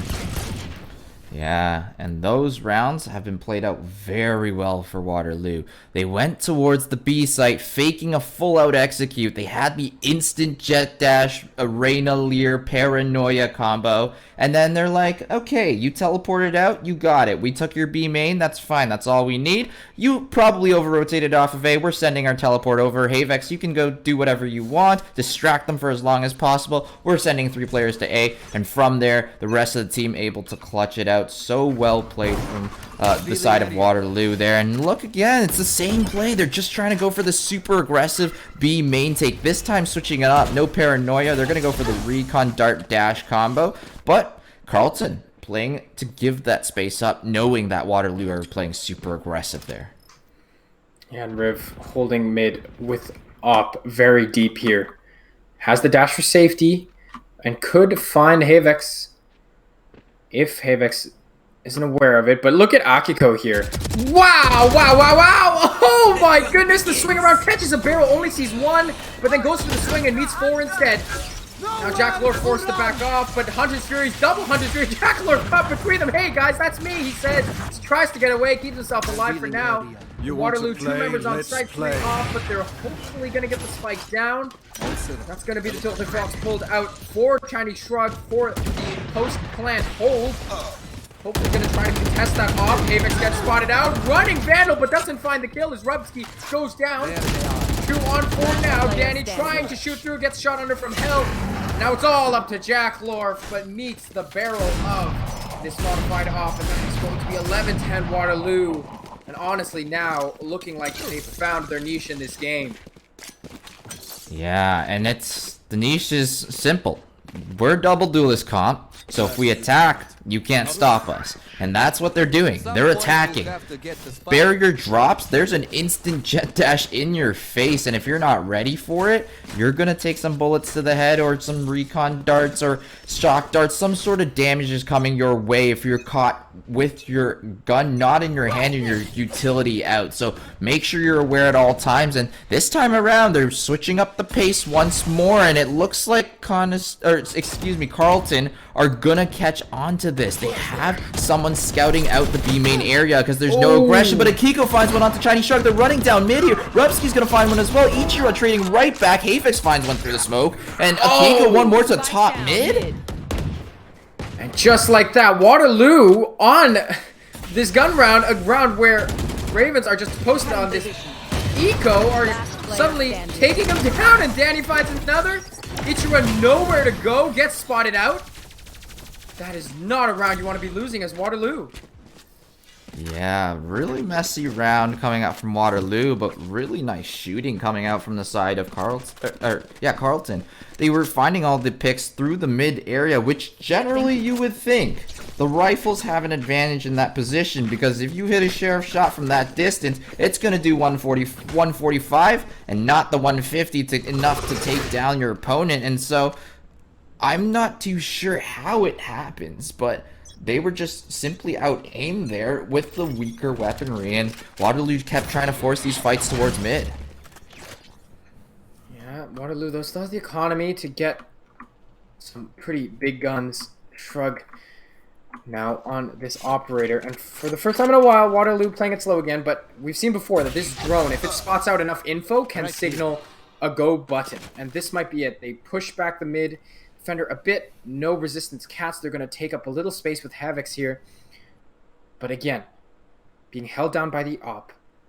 And Waterloo, they've got the spike even on Akiko. Oh, Riv. Peek there from Havocs. Backing off, forces the dash out. So no dash now for the operator, and that just might be more space taken up by Waterloo.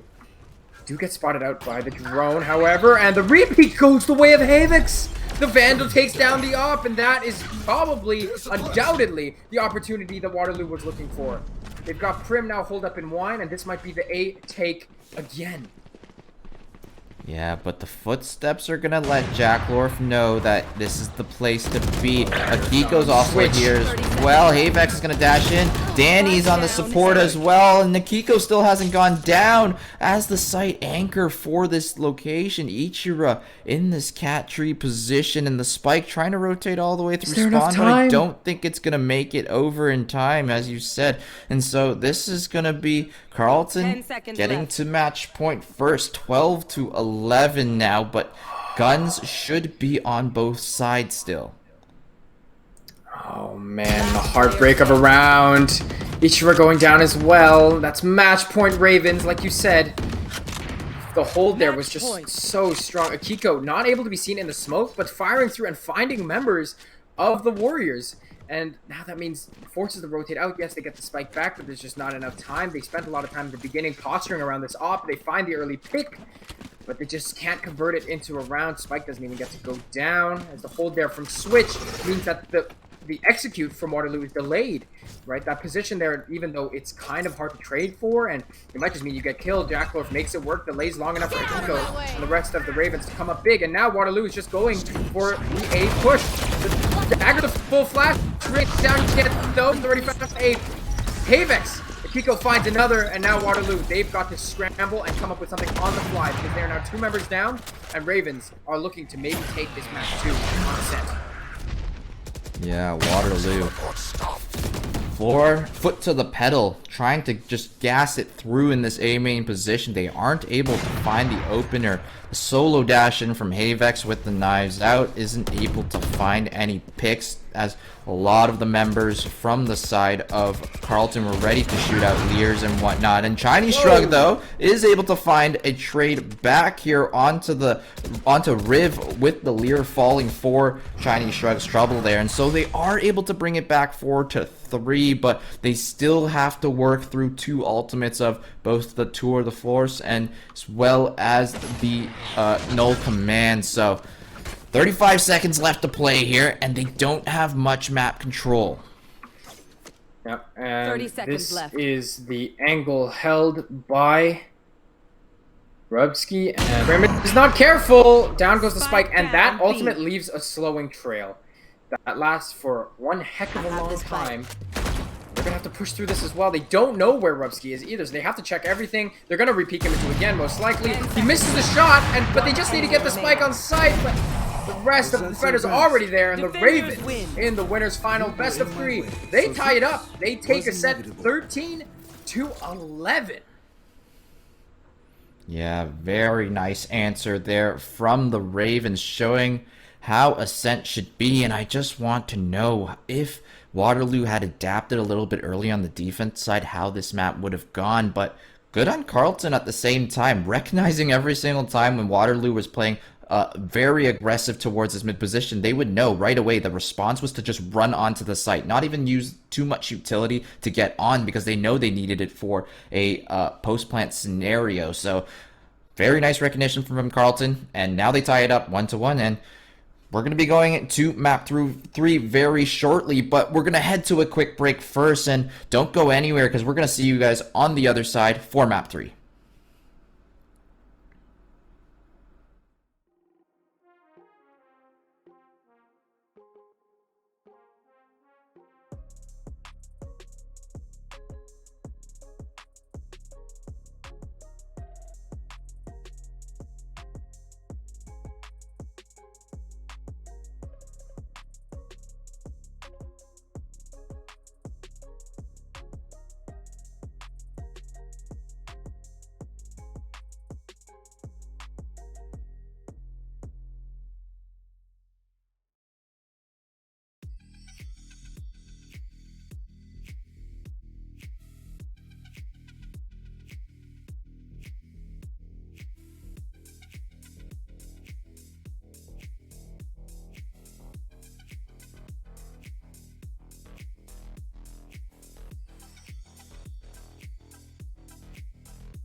Alrighty, everyone, welcome back to some winners final action for the OPSE. We have Waterloo going up against Carleton here in a very spicy series already. We've got map 3 on deck already, and Waterloo taking the first one, Carleton answering right back. So we're going to be going to our third map here, and what do we have for our third map? We've got Breeze coming up, Blobfish. What do you think about that?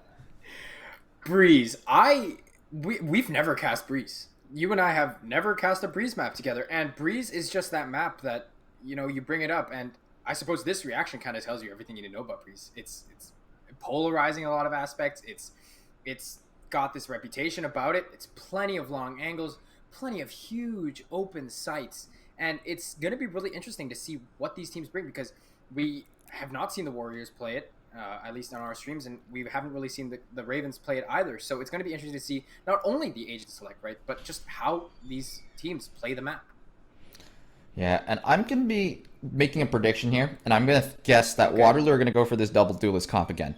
They seem to really thrive off of the, what do we call it? The spaghetti playstyle that we came up with yesterday? Yeah, the chaos playstyle. Yeah. But it doesn't look like I'm going to be correct here, as the KO is going to get instantly locked in by Chinese Shrug here. Woo! And they're going to be going for the double initiator instead of the double duelist, but it does seem like there's a possibility and almost certainty that it's going to be a mirror matchup, as Riv is normally the jet player for the side of Carleton as well. So, yeah, Viper to cut off the big sites, kind of like Icebox, and then we've got the KO for really long range, kind of like a secondary Sova, right? With that 0 point, able to not only suppress agents, but able to spot out the information as necessary. So it's going to be really interesting to see, because now that agent variation is off the table, it's going to be really interesting to see, okay, so now it just comes down to strats, right? How does Waterloo play this? How does Carleton play this? And who's going to come out on top? Carleton is going to start off on, I do believe they're starting off on the defense side, if I'm not mistaken. And so that means that the Waterloo Warriors are going to be on attack first. And what are they going to bring out? How are they going to execute? What sites are they going to favor? They're posturing around A for now. But it's also just seeing Breeze. I mean, as much as some people might not like the site, some people might love, no, sorry, not the site, the map itself. I'm excited to just see Breeze in just this high level of play. yeah, for sure here. And Waterloo are going to be leaning towards the A site to open things up here with, obviously, like the Sentinel holding the flanks at the same time.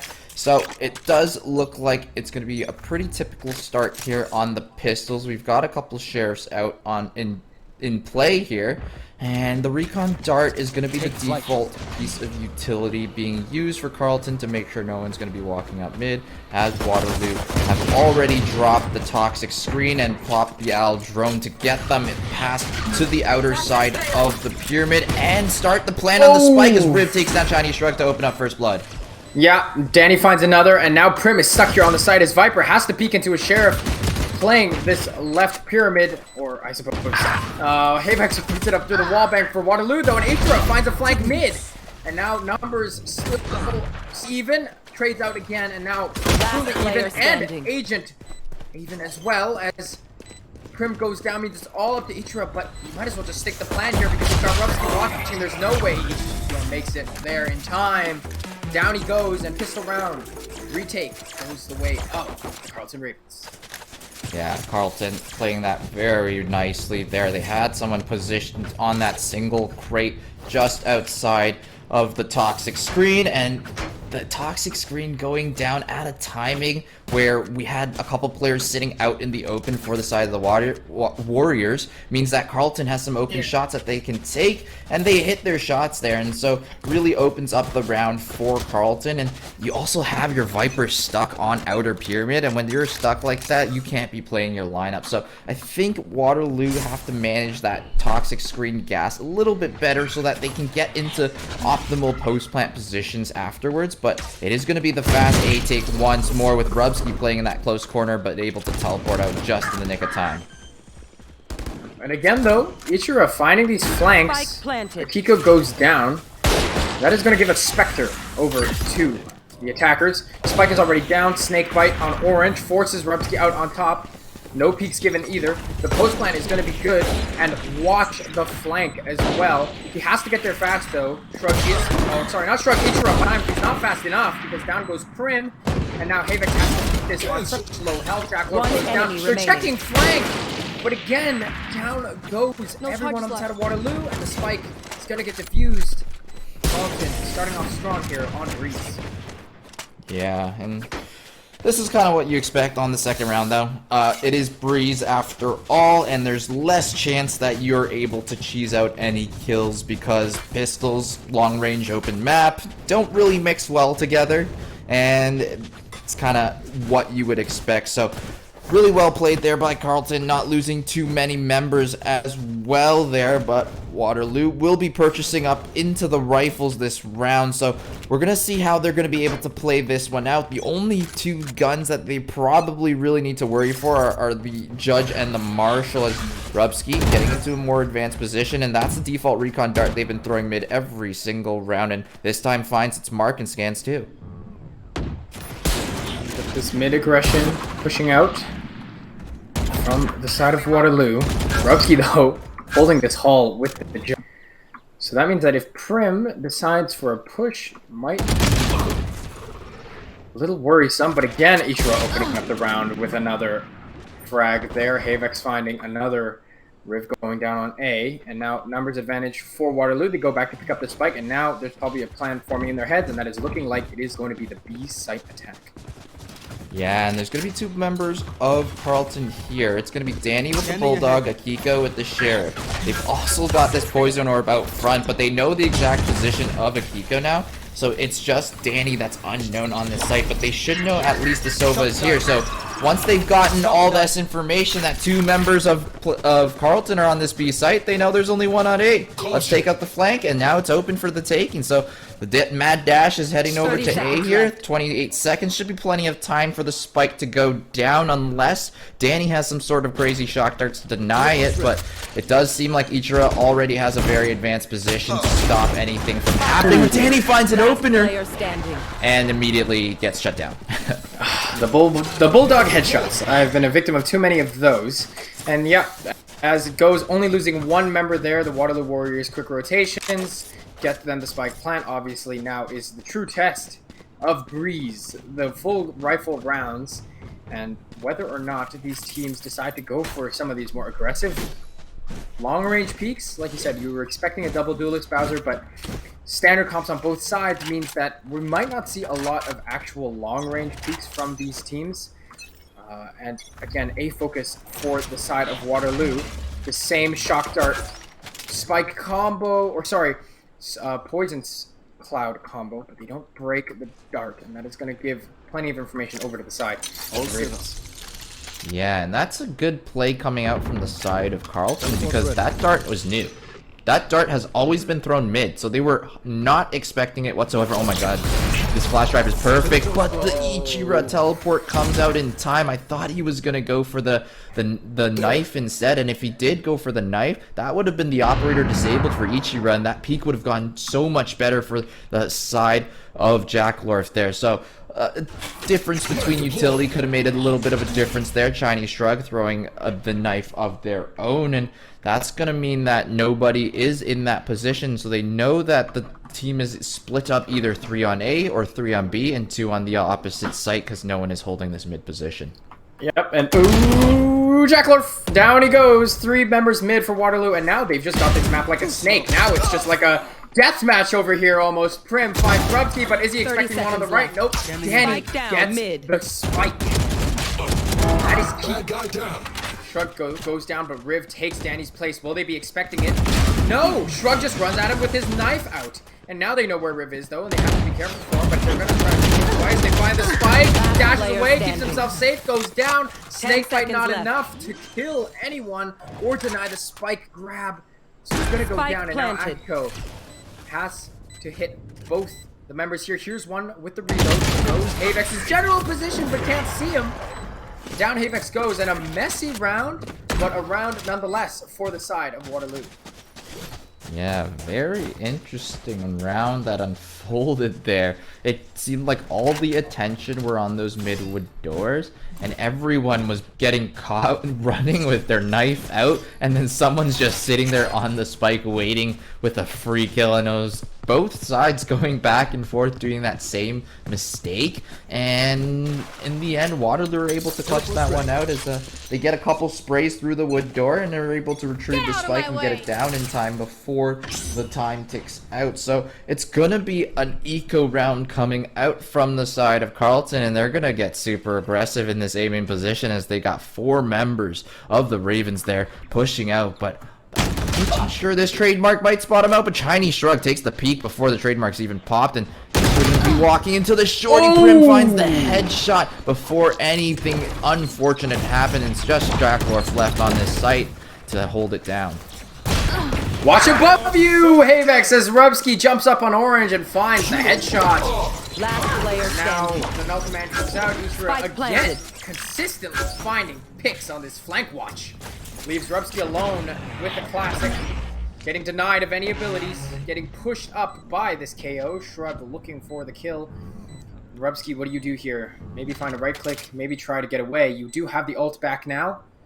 Now that the null command has ended. Door opens. Oh man, Waterloo just not giving Rubsky a single chance here. The sound cue, the door open, another sound cue into a flash. That is a very dead chamber.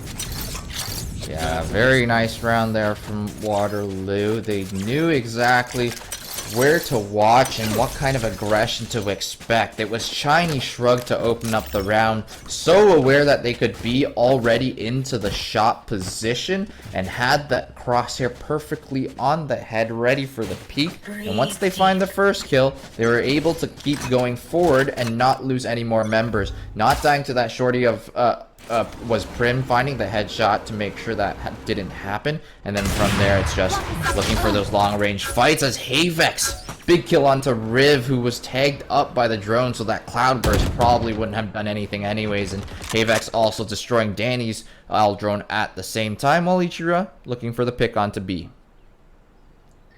Yeah, Ichira can flank watch ever so observant, but he might peek right into the crosshairs of Akiko if he's not careful, but decides better of it and loses the peek anyways.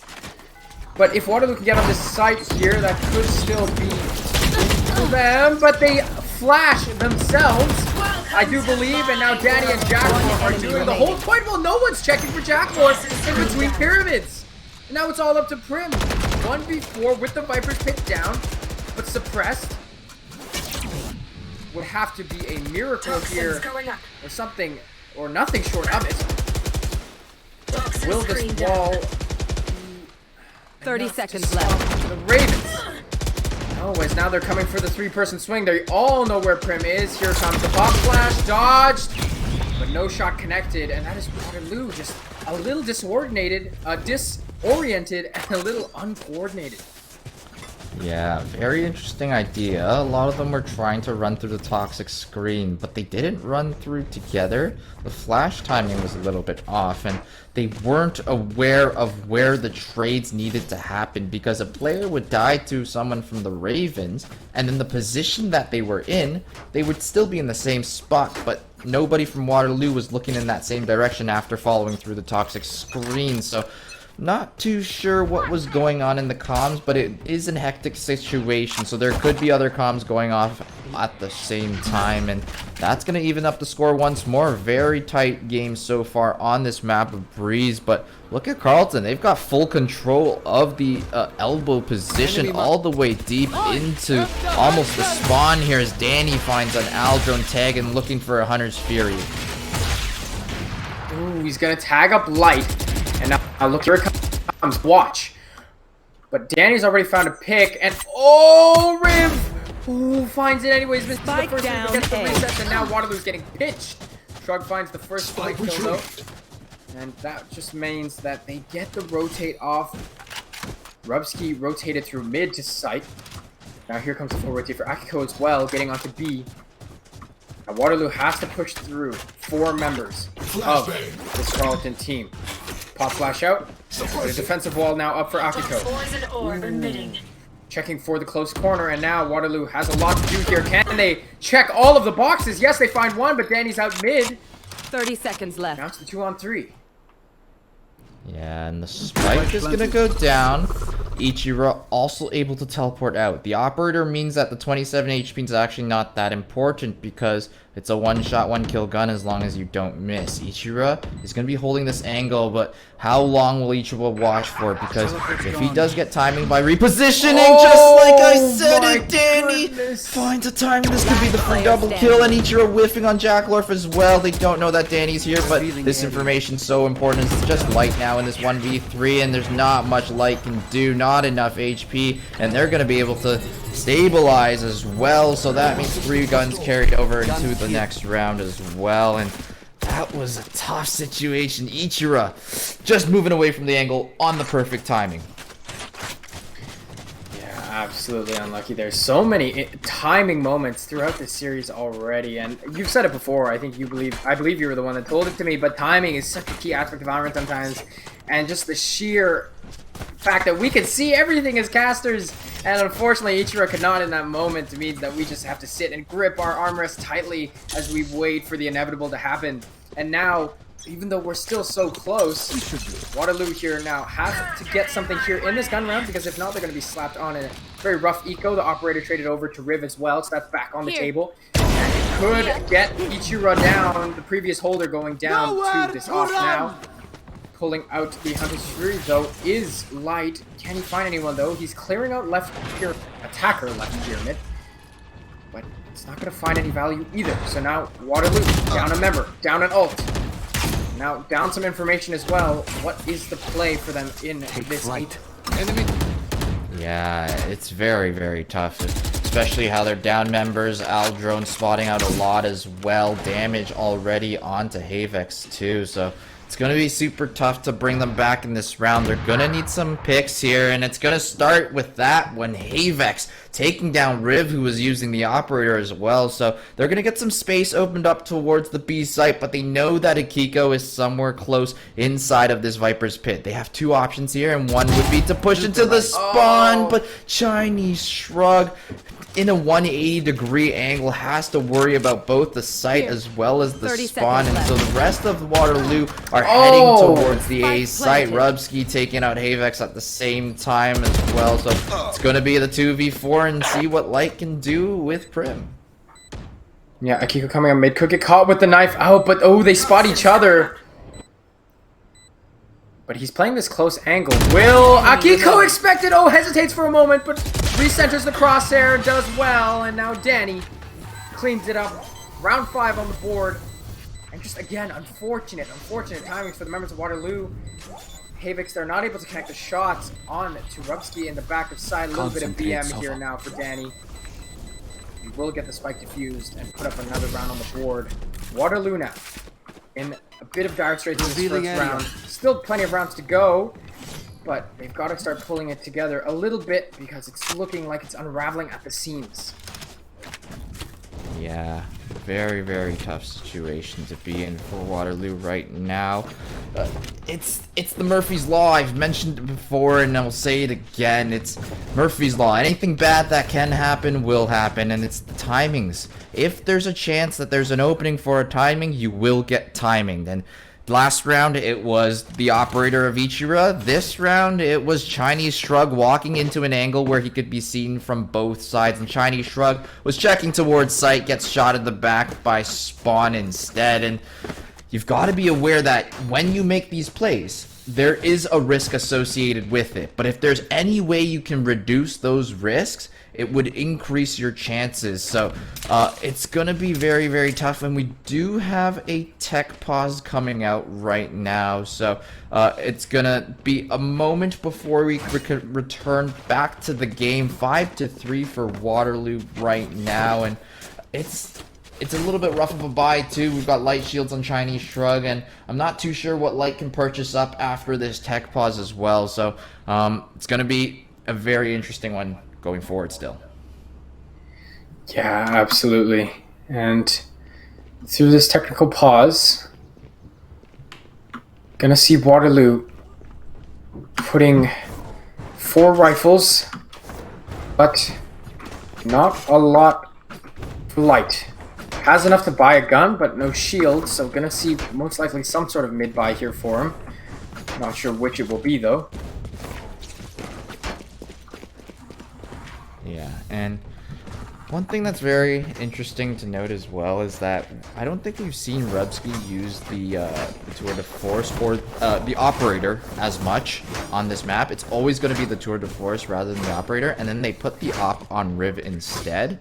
I find that a little bit interesting just because as a chamber, you have the ability to reposition into another angle that you can take op shots from, whereas if you're a jet and you use the dash, everyone knows exactly where you reposition to after shooting the op shot. So I'm not too sure if it's just a comfort thing between Riv and Rubsky on who is more of the op player when it comes to that gun, and if that's the case, then it makes sense that it's a comfort thing. But from a strategical standpoint, I do think the Operator's a little bit stronger on chamber because you reposition to a spot where they don't know where you are, and so they won't be expecting to have to jump peek or jiggle the angle, because every angle could be an op angle after the teleport from chamber.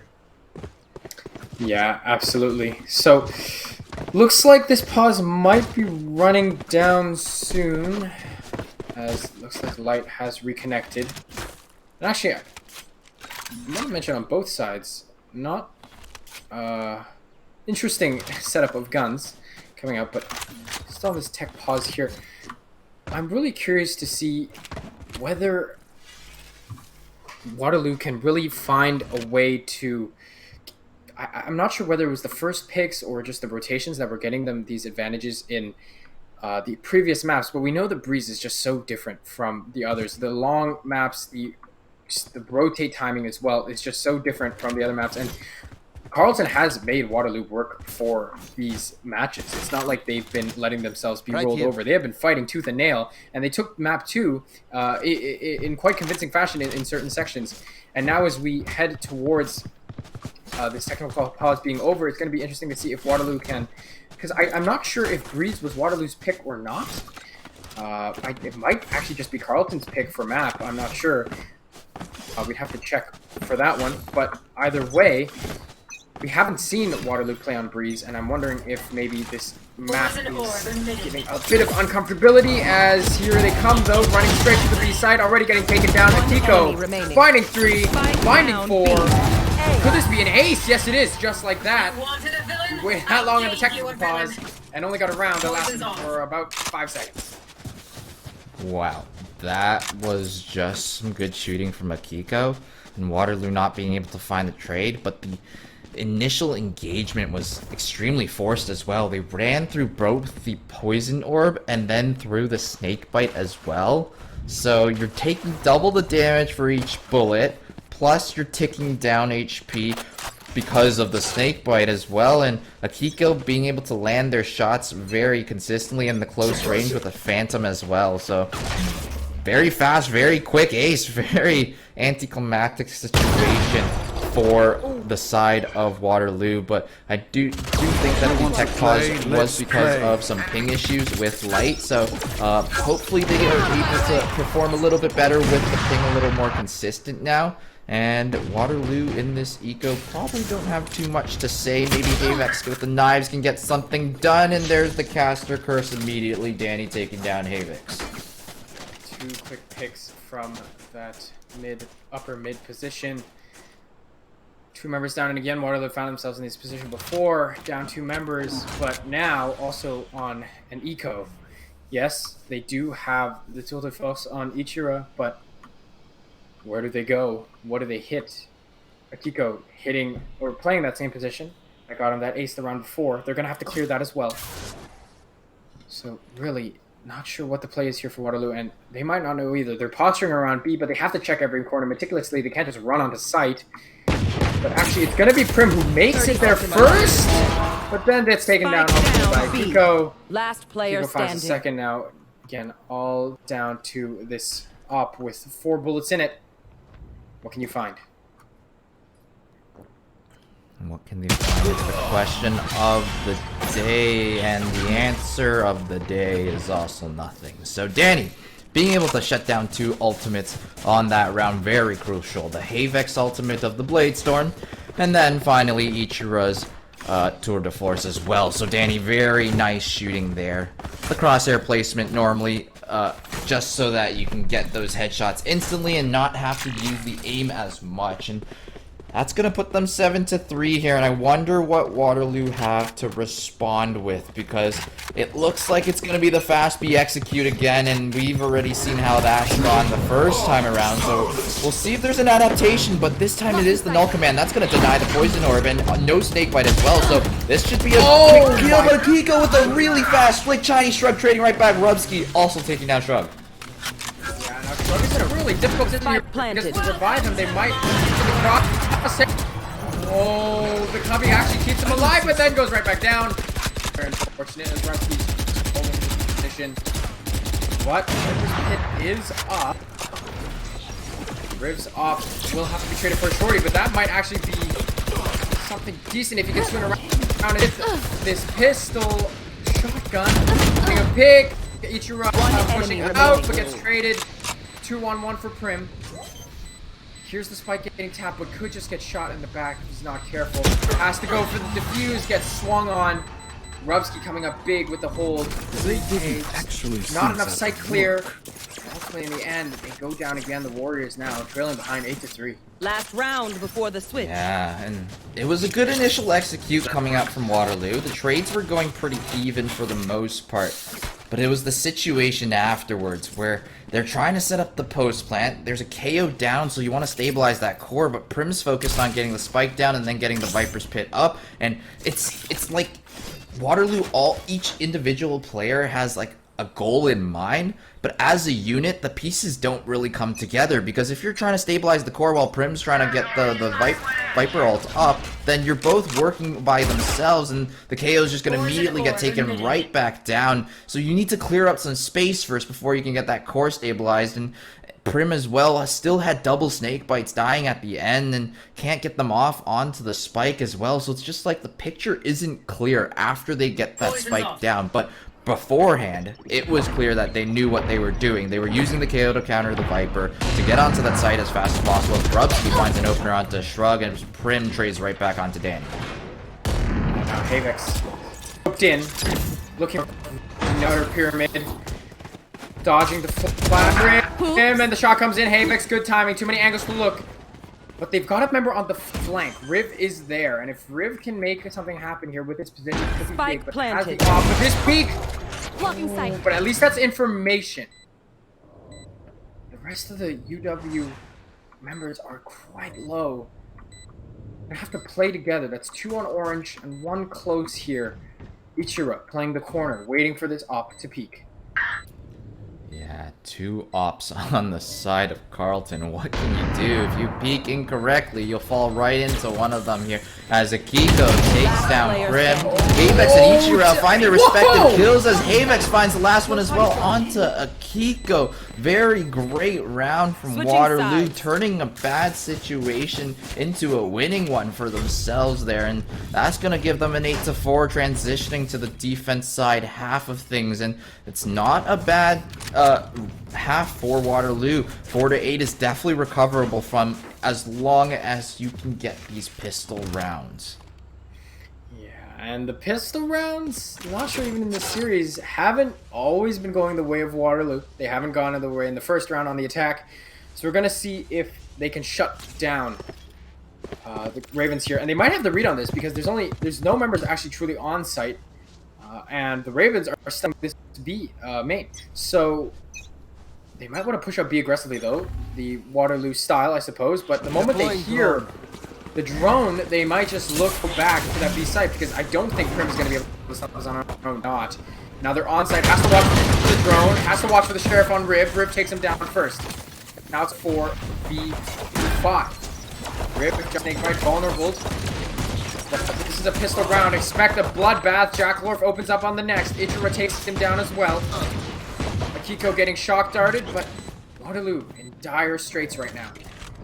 Yeah, Davex pushing up backside now. Should spot out Akiko, but now decaying through this poison orb. Do they try to go through this or go around it? It's the last 2 members of Waterloo here as well. Everyone is on site, so they could barrel through if possible, but Davex can't find these shots, and dashes right back into the crosshairs of Akiko. Waterloo looking a little bit lost in that situation, but Carleton, very strong pistol execute at the same time. I'm not sure if you saw it, but the combination of the utility there was so strong. They had the toxic screen going up, and then the KO 0 point on that close left pillar to disable any of the Viper utility, on top of the fact that the Aldrin's flying at the highest angle to spot out any members in the back of the site.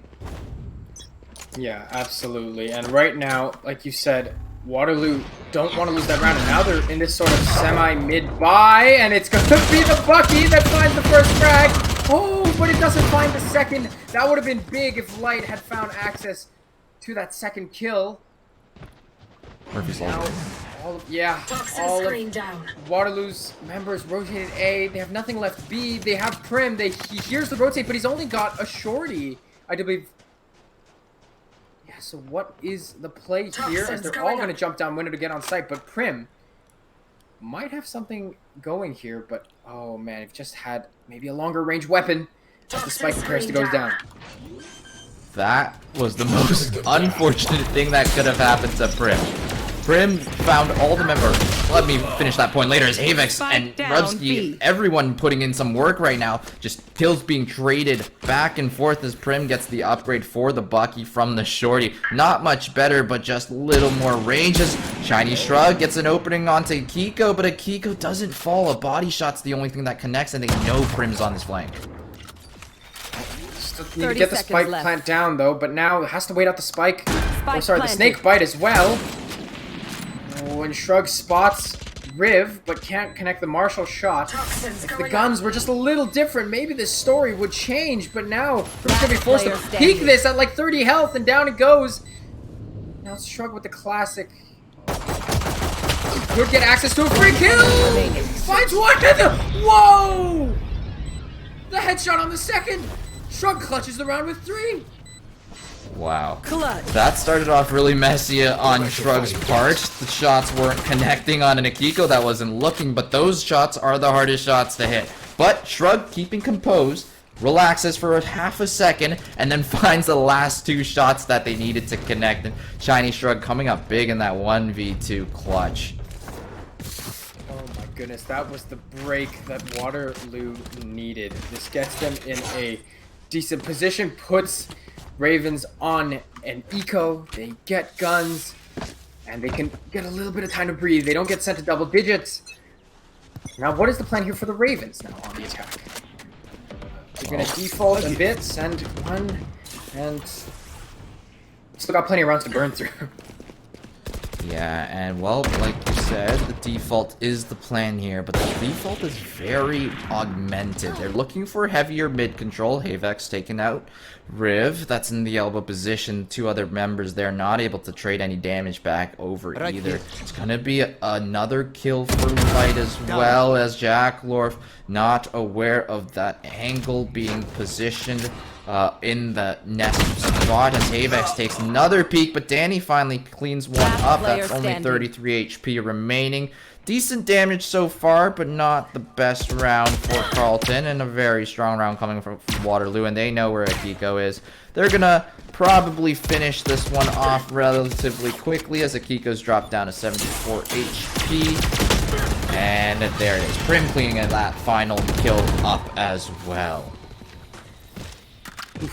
Got a little close there. Prim getting tagged down to 20. But they keep 4 guns. And now an important round. Gun round for Ravens would send them to double digits, put them ever closer to match point, start putting the pressure on the economy management of Waterloo's side, making those tougher decisions. And Waterloo now, it may be the last opportunity they'll have safely, opt in for that operator going into this gun round. Yeah, big pickup there for Ichiro. We'll see if it finds any value here. There isn't an operator on the other side of things for the Ravens as Havex going super aggressive down this position.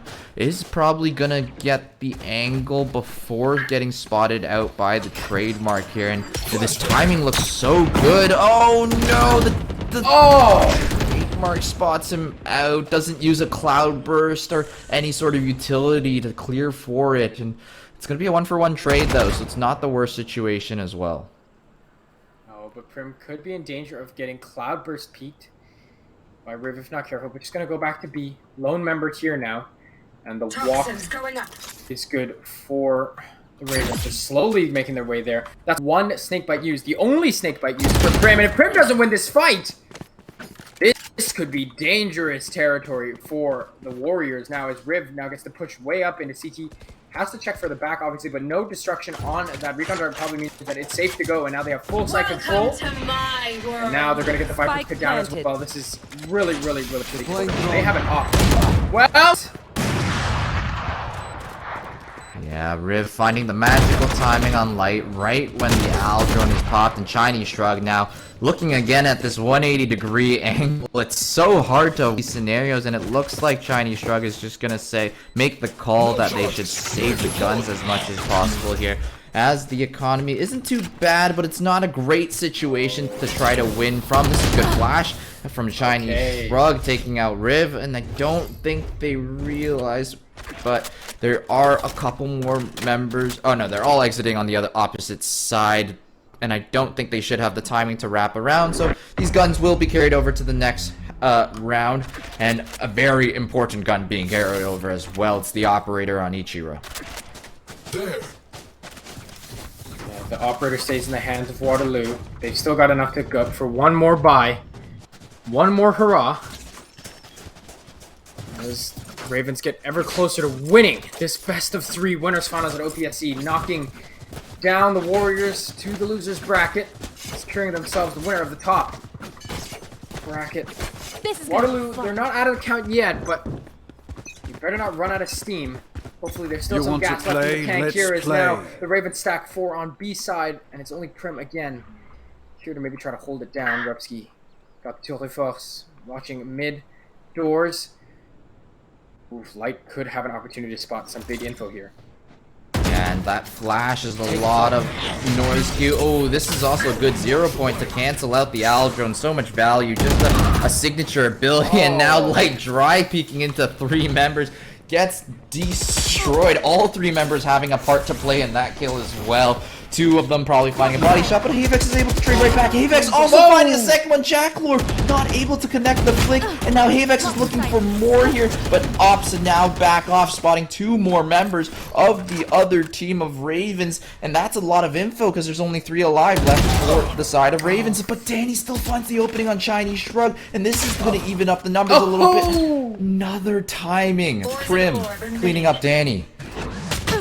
Oh, an exciting round here, Bowser, as just trade after trade, unexpected kill after unexpected kill.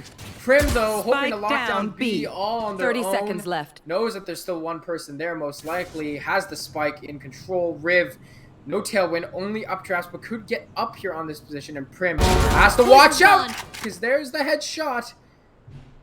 Ichiro has an op, so he can't push as aggressively here or as silently, but Havex might just have the answer. There it is. That's the headshot. 3K. And Waterloo finds a good round, albeit, again, a little everywhere. All across the map action. But in the end, they managed to clutch it out. 2 members staying alive. Yeah, crazy round there. Light spotting 3, but still opting to go for that dry peek into it. Not too sure about that play there. And then afterwards, they walk through a poison orb in that B main area. I think that was Akiko who did that, and Prim able to win out on that side. And it's just interesting plays from both sides, and it might just be the fact that this is it. This is the big game, and they've got to win this one, as they're gonna be walking towards a Viper's Pit and a Judge. The 2 deadliest combos, and the KO ult doesn't even stop it at the same time. Yeah, Prim gets knived. But that means Riv is out of them, but almost fine. Whoa, Chinese Shrug, there's too many angles to watch. So, Spike planted. back sight, hoping to get some info for Light with this. Oh, the Hunter's Fury finds one. Havex finds another on Riv. Teleport away from Rubsky, though, off site. But now it's 3 on 2. The numbers have suddenly shifted. Updraft up. Never mind. Make that even. Akiko playing the close corner. Could find the swing here. Found them. It's all up to Light. Light has to come up huge here. Finds one, but now 30 health spotted out. Kiko snake biting both angles. And now the peek comes in. The classic bait. Oh my goodness, there's no way. There's no way. Akiko finds the 3K in this position. Corner gets them to 11 rounds. Yeah, and that was really well played from the side of Carleton. They really found all the openings there, and there was an almost answer coming out from Havex as well as the rest of Waterloo Light with the big ultimate Hunter's Fury in the back, also finding one as well. But you've got to get a little more value when you've got that Viper's Pit out there. And the biggest ability you need to watch out for is that Al drone. And Prim, using so many of the judge shots so early on, the Al drone isn't able to find any kills because they were giving up their position. That's one of the biggest advantages you have in your Viper's Pit. The unpredictability of where you could be in it. And once again, Prim falling immediately on the site, and the trade's going back and forth, but still in the favor of the Ravens. I cannot use this really unfortunate position. Light finding one shot, but Akiko finds Havex on the flank, and now it's just down to Ichiro. Spike planted. Light. One Guardian, one Vandal to save themselves from match point. Ooh, unfortunate timing there on that flash, getting blocked by the wall. Right here. Welcome to my Ravens, world. but now the Viper's Pit comes out. Still the 2-on-2, but Light is low on health. If they can find Akiko here, could be... My goodness. Oh my goodness. Oh my goodness. But Danny does have the Hunter's Fury. He does have this window position. He's not going to find anything on the first. So it's going to be harder to find the second and third. They're going to recon target as well, but he finds Light anyways. But now... Oh my goodness. It's not planted properly for Good thing I was Ichiro. with It's you. planted in Yes. favor of Danny. That is match point. Carleton Ravens. Match point. Very tough crawl back for Waterloo in this one, and we almost saw Ravens do the same thing in the first map, so definitely not out of the realm of possibility here for Waterloo, but it's gotta be a little more from each player from Waterloo, and that round specifically from Prim. We saw how Akiko takes down the whole entire squad of Waterloo from the exact same position that Prim is playing, and it's the utility usage that's separating the difference there. Prim is trying to play inside the toxic or the poison orb and dies immediately after the Aldrone scouts them out, whereas Akiko is just sitting back a little bit further. And when the Aldrone comes through, Havex finding the opener as I'm trying to break down the previous round still, which is a very good start for Waterloo here. Yeah, but now look at this. Rubsky. Here's the sound cues. Pushed up Hull. If he finds the timing, could be a big pick here, but Ichiro's there on it. But, oh my goodness me. We're going to have one of these again, Bowser. We are going to have one of these again, perchance, because if Rubsky finds this kill, this might just open up the A site for the attackers. The Ravens might just be able to take it all here. Here's the sound cue. Will it bait Rubsky into peeking? Will Ichiro find the kill? No! Down he goes! Down goes Havex as well! And this could be all she wrote, folks. It's down to the last three members of the Warriors. Rubsky pushed up back side. Will Prim check it? The audio cues are loud and clear! No, gets taken down. Down to 2. The clock ticks ever nearer. Revealing area.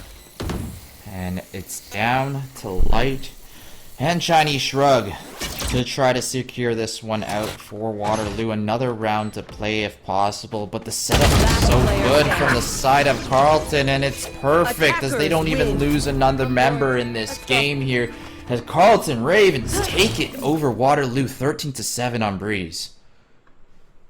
Man, oh man, oh man. The Carleton Ravens. And of course, it's not even like these are this is the bottom seed versus the top seed. These are the two top teams for OPSE Valorant. Both of them finished with the same score into the regular season. Coming into the playoffs, they both met at winter finals. That is not at all coincidence. But the Ravens here pulling it out, coming up big in the second map with the comeback on Ascent. And then this Breeze map just dismantling the Warriors, just showing up on the defense and not letting up on the offense, and finally taking down the Warriors here in this winners finals. That's going to send the Warriors down to the losers bracket, where they still have a chance to claw their way back up and meet perhaps again in this grand finals. But for now, the Ravens sit at the top of the throne of OPSE, sitting nice and pretty, waiting for the challenger to rise up again in the grand finals. Bowser, I mean, so much happened in this best of three. Not even a best of five, best of three. And there's just so many moments. Yeah, for sure. A lot of great Valorant to be played still, though, as there is the next losers finals as well as the grand finals coming up for OPSC. So make sure you guys stay tuned and keep up with the teams here, as we still have so much Valorant left to be played. But that's going to do it here for today for this OPSC stream. And before we close it out, of course, we got to give a shout out to our sponsor. It's Deliver, DELIVERR. You see it on your screen right there, and exclamation mark careers. You can find all the roles that you need for Deliver. What is Deliver specifically? Well, they're mom and pop store. They help mom and pop stores do fulfillment and shipment, and they even the playing field for all kinds of businesses. So it's not just Amazon that can do that one-day delivery stuff. It's also the ability for Deliver to do it as well, and they help out these smaller stores and provide all these wonderful services to you. So if you're looking for a career as a student here at Waterloo, make sure to send an email over to careers@deliver.com, or once again type exclamation mark Deliver in the chat, and you should see the link that you can click and follow through to. So that's it for us here at Waterloo. If there's anything else you want to mention here, Blobfish, before we close it out, yeah, thank you guys so much for tuning in.